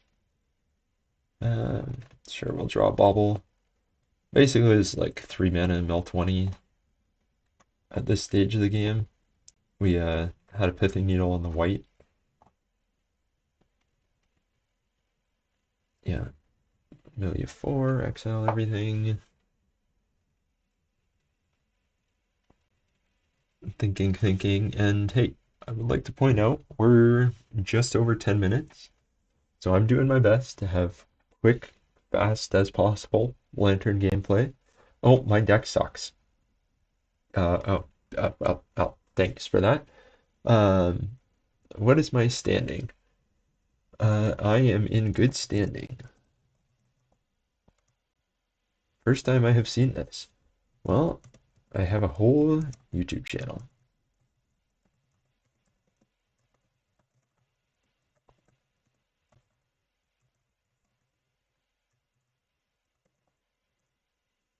And he was dead well before Ashiok.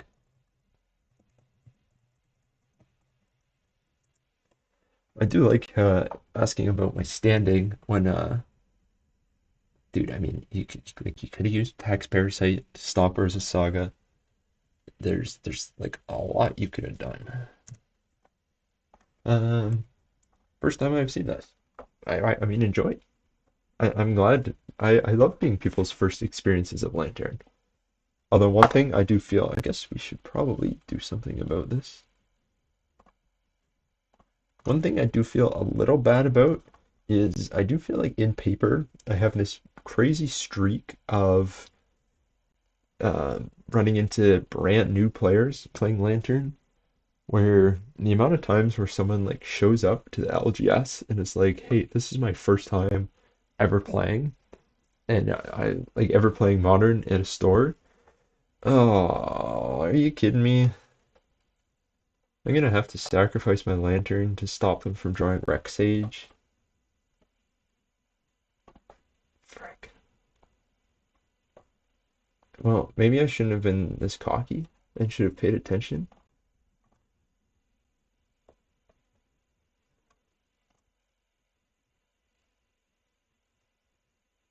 Come on, not something that kills us, not something that kills us.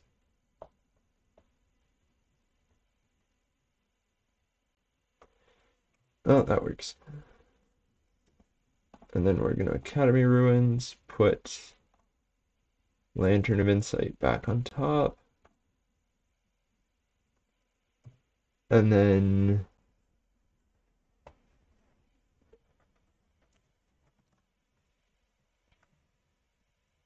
yeah.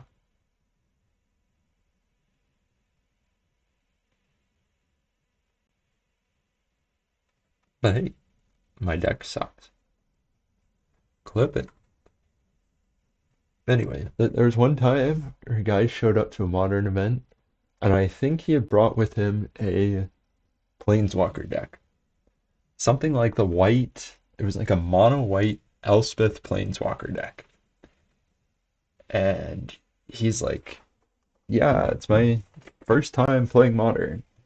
And boy, did I feel bad when I just absolutely like, come on. I felt so bad. Like, if I had another deck, I was like, I wish I could offer you another deck. Like, I wish I could give you something. Um, I didn't have anything else with me. And yeah, obviously that matchup went exactly how you would expect. I did. I said, hey, if you come back next week, I'll bring you a different deck. So I think I gave him burn or something like that. So he has one unknown. It is very unfortunate. Like the one thing that's kind of stupid is like he could have pinged Ashiok actually. Um, like technically it's not correct to mill your opponent if they're drawing a bad card. You should just let them draw the bad card, but then you try to actually finish the game, and then this is what happens where they sneak a card through. Ashiok will mill them 8, then 3 a turn, so they are on like a 3-turn clock. Rex Age here doesn't kill us because of Academy Ruins. Academy Ruins, really good card. Uh, Definitely was missing it in some of the earlier lists. Especially when you're playing blue anyway. Like in some of the Abzan lists, Academy Ruins can be harder to make work, um, but not here. And I mean, so that was the mystery one he drew.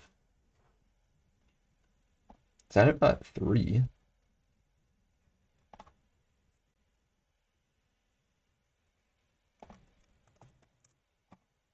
Um,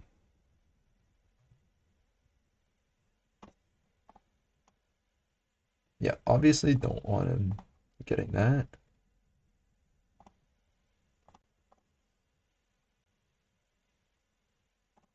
And then we're gonna untap. I don't. Grists wouldn't have killed us.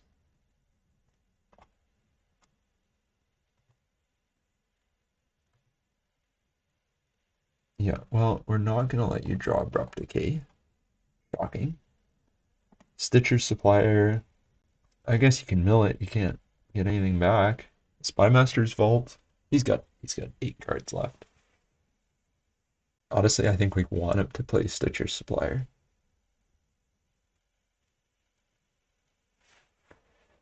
Uh, yeah, again, Grist would be good. I haven't. Is it one of the cards we've exiled? Yeah. All right. Well, pretty clean 2-0 there. Only took half an hour. Um, but let's go. Let's go for the 4-1 in round 5. All right, our 5th and final round, and we are on the draw against Sissio 29. Let's see. We are Waiting for our hand. Kahira. So either, I mean, probably elementals or blue-white control. I mean, I don't like this hand if it's against control. Like, is it too much if we're just going off Kahira and we keep it? I think we keep. We got, yeah, we're kind of hoping for control and that Urza Saga can carry us pretty good. But we'll see. If we draw Mox Opal, we are 100% playing Saga on turn one. That would probably be our best draw here. Well, Flooded Strand Go definitely looks like control. So we're gonna cast Mishra's Bauble, which we want to do before playing the Glimmer Void. Not that it really matters because we have like tons of artifacts here, but wait on them. So control, I mean, Thoughtseize is going to be important. Also getting the lockdown is going to be important. They probably get a Surveil land here.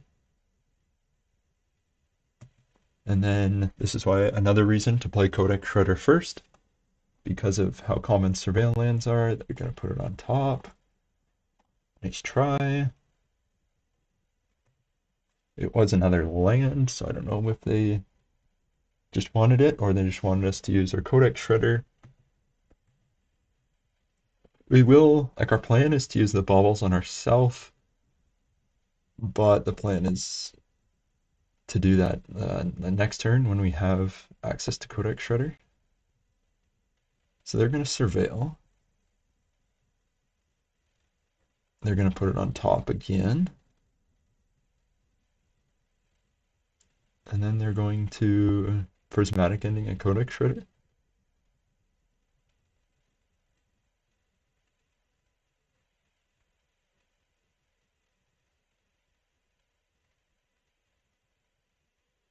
March of Otherworldly Light. I mean, would they exile? Supreme Verdict? He might regret dumping the Supreme Verdict. And so we do want to be careful about these baubles here. We're going to do that, that, and that. Whew. Okay, so some Narset stuff. Probably March because it can get rid of Saga. Isochron Scepter we can get Pithing Needle to deal with. So we took March, so those are his 3 cards in hand. Yeah.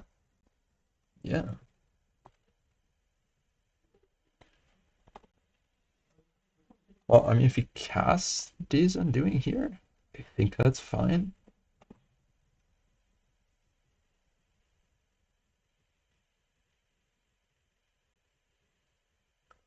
Huh. Oh, he can't. So he can't imprint Days Undoing. That's good. So he's paying 3. Is he putting Kahira into hand? Wrath of the Skies, X equals 1. Ah, we're just dead. Holy crap. Inquisition, we need more lands. Uh, ready for the whole board to go bye-bye?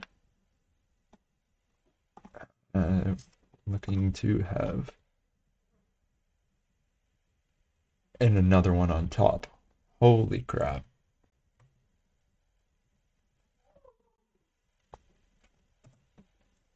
Yeah. Uh, woohoo! Pretty good card for him to draw. Well, we have 3 lands. We'll have a Prismatic Ending for Isochron Scepter.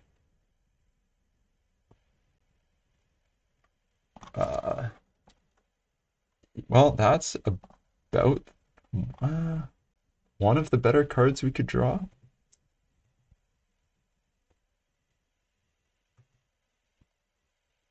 But really,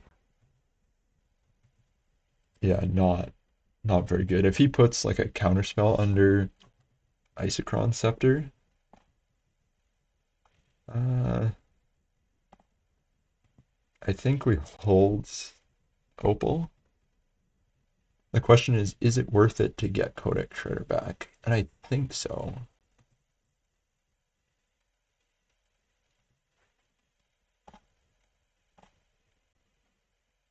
So Codex Shredder, blue, colorless. I mean, he's got two non-land cards that matter in hand.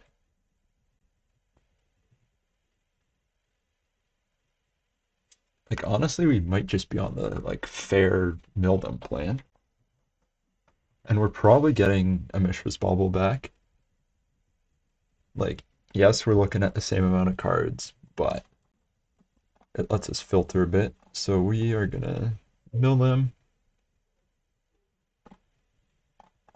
and activate Academy Ruins to get Bauble back. Like, yes, Bauble lets us look at the same amount of cards, but lets us filter a bit with Codex Shredder. So we're gonna play Bauble, play Mox Opal. So we can activate Codex Shredder as well. I don't like the fact that their hand is three cards not that they haven't played yet. So look at their top three, probably grabbing a land.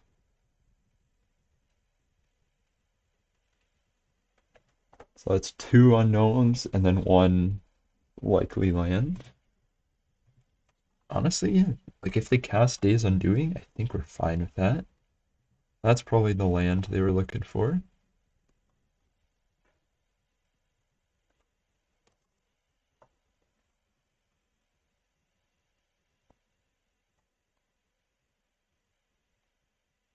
They're gonna graveyard a Field of Ruin. I think I'm okay with that. I mean, the problem that we have is that they have Wrath of the Skies in hand, and we can't do anything about that. But we're gonna get back Bubble. We're gonna at least try.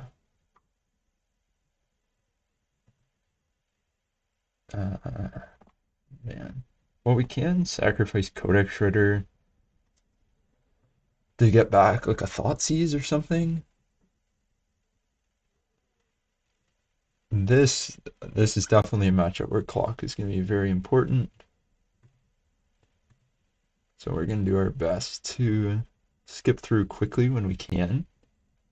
I do think it's pretty funny how at the start I said I was going to try to pause and cut a bit more so that the videos were shorter.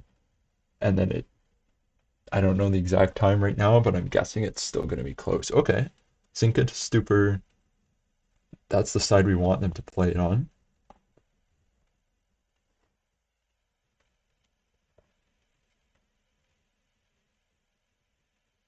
So Wrath of the Skies X equals 1.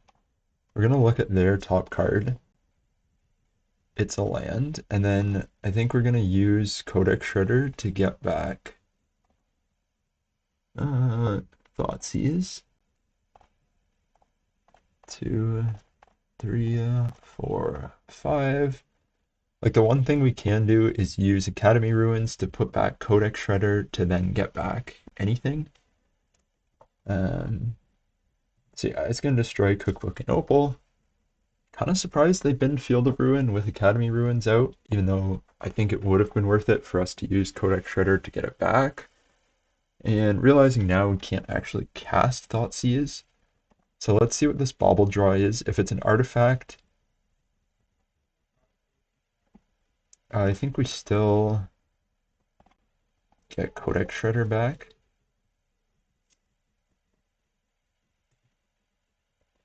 And then we want to play Codex Shredder. If they counter it, we'll play Grafdigger's Cage. The Wolf Thoughtseize. They might have a counterspell. Yep, that's fine. So they have these two unknowns, and a Hollowed Fountain on top, so still two unknowns in hand. Better that they played the counterspell than they Isochron Scepter and imprinted a counterspell, because that would be bad. Like, there's no way we just mill them out with. I think. Yeah, we're gonna get back Bobble in our upkeep. 1, 2. I think what you definitely could be like milling yourself with Shredder in order to make Academy Ruins more online. Um, yeah, I guess the problem is we don't know exactly.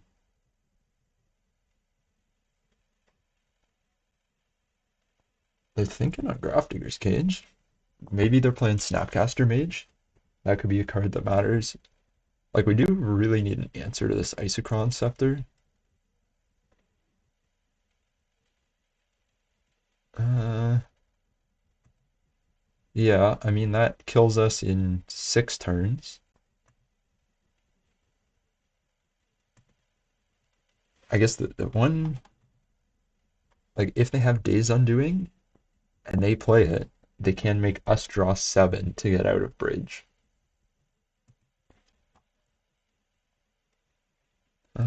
Yeah, they're gonna hit us for 3. Not liking our position here at all.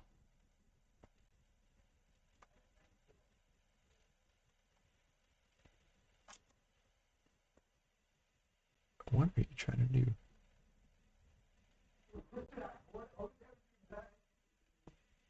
I don't know. Wait until their second main phase. Okay, they got a lot of stops in combat. So they're going to play Isochron Scepter, and the question is, what are they going to exile with it? Orum's Chant. Yeah, so for those of you who don't know, Isochron Scepter plus Orum's Chant will totally lock us out of the game. However, that is a good answer to it.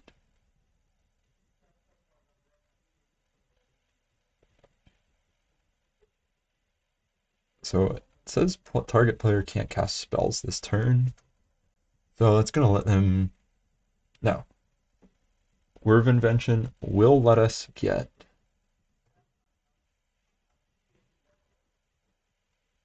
So we are going to play the Glimmer Void. Yeah, it goes away if they have. So in their upkeep, we are going to Whir Invention. 2, 3, 4.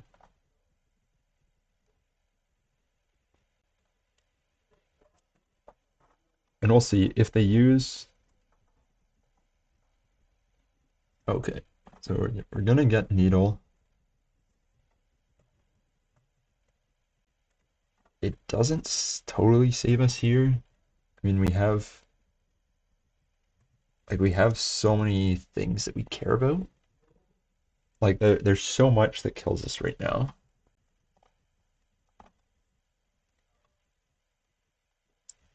Including whatever they're tapping a lot of mana for.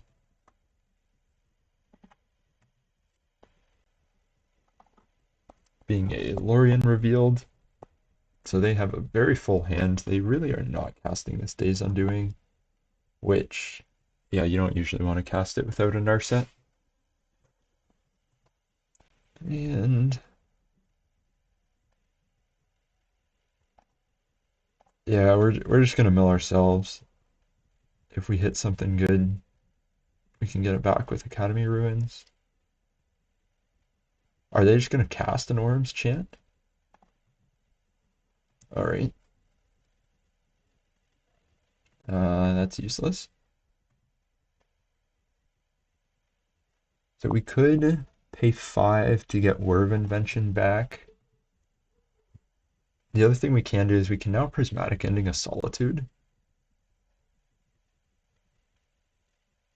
I think that pretty much kills us. They're gonna bounce Pithing Needle and then activate Isochron Scepter. We won't be able to get it down. We can't cast Whir Invention on their turn, so um man, this is gonna be a hard matchup.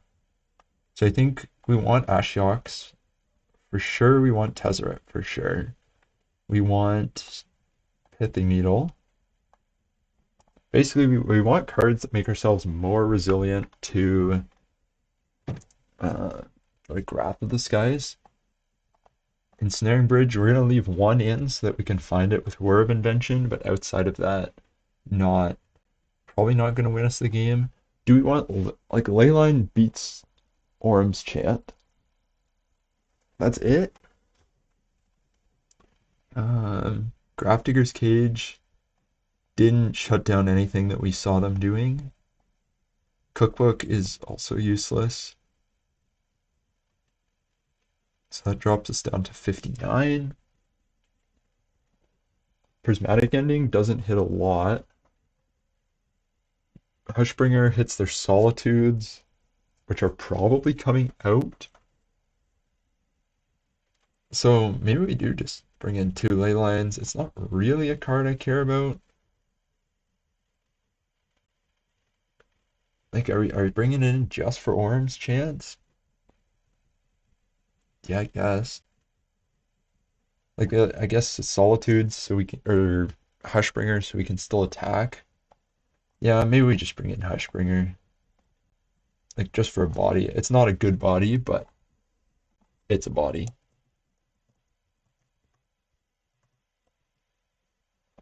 Yes, we want the play. So our best way to win is constructs, like racing them with that. I mean, that first game was an uphill battle the entire way. I mean, we have constructs, we have hand disruption, we have an Ashiok. I think we keep.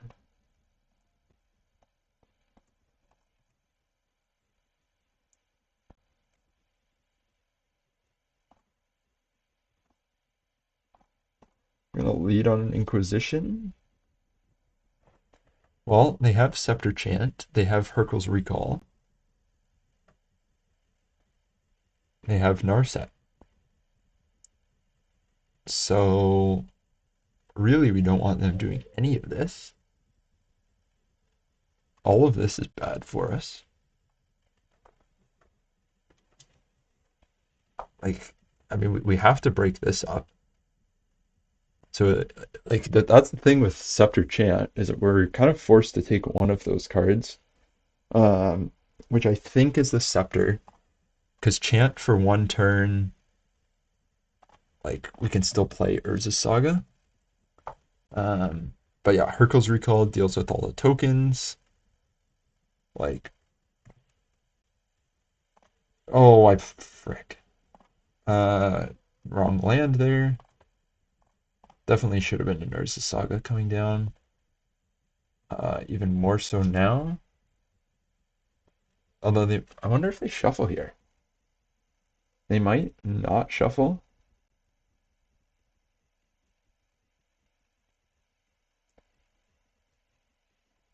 Like, honestly, if I were them, I think you just draw the consign to memory. I mean, we're gonna go Urza's Saga Ashiok. Yeah, that's what they're gonna do. Yeah. So the triggered ability or colorless spell.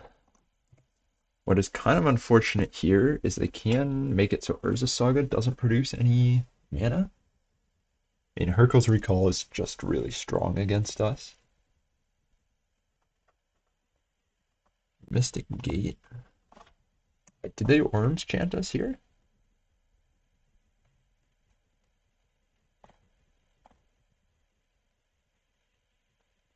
We can do Opal. Saga. Do they counter this? I mean, the thing is, if we play Pixis and they counter it, we can't get Ashiok down. So I think knowing that we can get Ashiok down, we just play Ashiok. Because the other thing is, like, if we play Pixis, like, they can just Hercules recall everything. Narset is pretty good, regardless.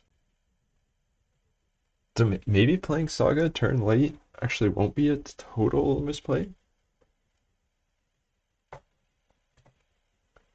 Yeah, so they're going to use their fetch.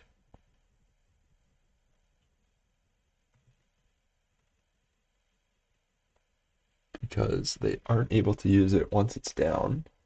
But it is going to take out 20 cards from their deck. They're going to mill a chant. And we're just going to try to take out like a 30-year library.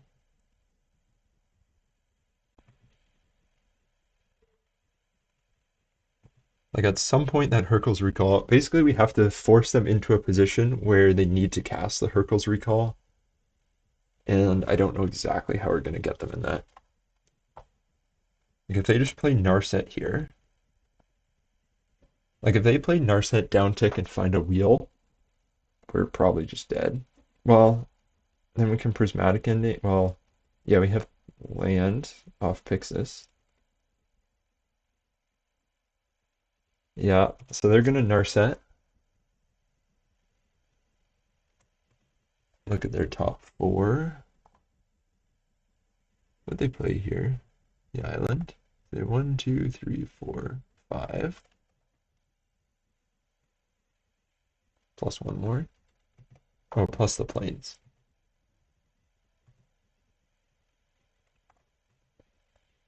So the good news is they didn't find uh, the wheel, Days Undoing. I think we're kind of forced to make a construct here because are they gonna they can't counter this. Um yeah, I because I think the construct can force them. We'll let them have a flooded strand. They can't search with it. So I think we kind of use Ashiok like another mill rock here, where we want to make the construct because we're trying to force them to use Hercules Recall, which they most certainly are going to use. Monumental Hedge. And what do they find here? Days Undoing, we just die.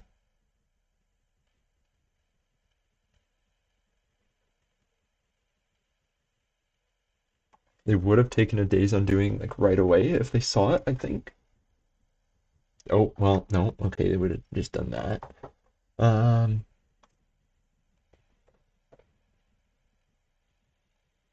yeah, so we're gonna draw one. Yeah, so they're gonna make it so we can't cast spells this turn. That's understandable. And then they're gonna cast Days Undoing. I guess the only like glimmer of good news is we will be able to kill the Narset and then see the 7 cards they draw.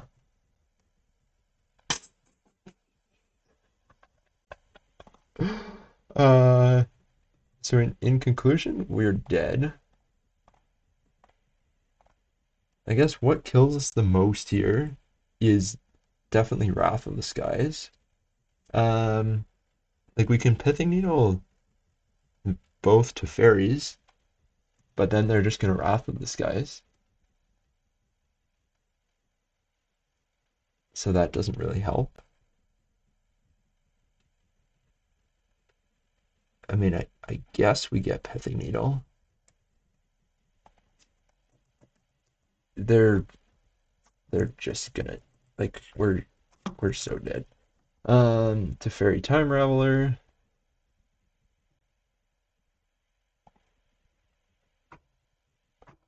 Bobble, which we have to use on our turn. to do that. Okay. And then pithing needle. It, it really doesn't matter. Hero of Dominaria.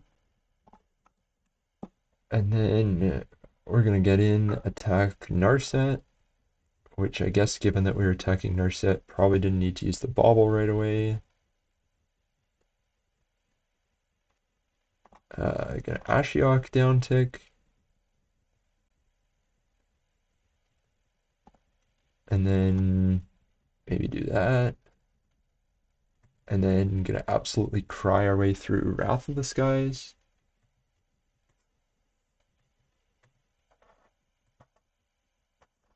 Well, yeah, this is unfortunate.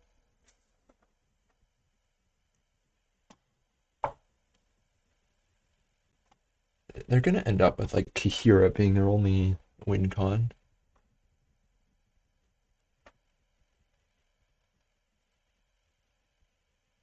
Yeah, well, and Teferi can also just attack himself every turn, so I think we're just gonna concede to them casting Wrath of the Skies.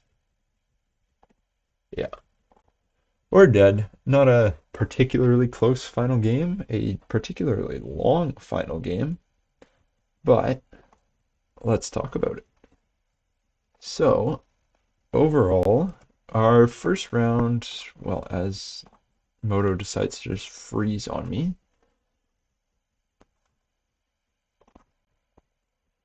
So overall, I think the deck, I was pretty happy with it right up until that last game, where round one, obviously against the Blink deck, did pretty well. Like 2-0 that, and then Domain, that was such a close match against Domain. Um, that second one, like, kind of hurt losing that, but it was really close. Probably could have played it a bit tighter, and then kind of smoked the Avatar combo and that like random Golgari deck. And then Blue White Control, always a tough matchup. Um, yeah, overall on the deck, Torpor Orb, definitely I think we want one copy main deck. Probably move like one copy of Grafdigger's Cage to the sideboard and one copy of Torpor Orb main.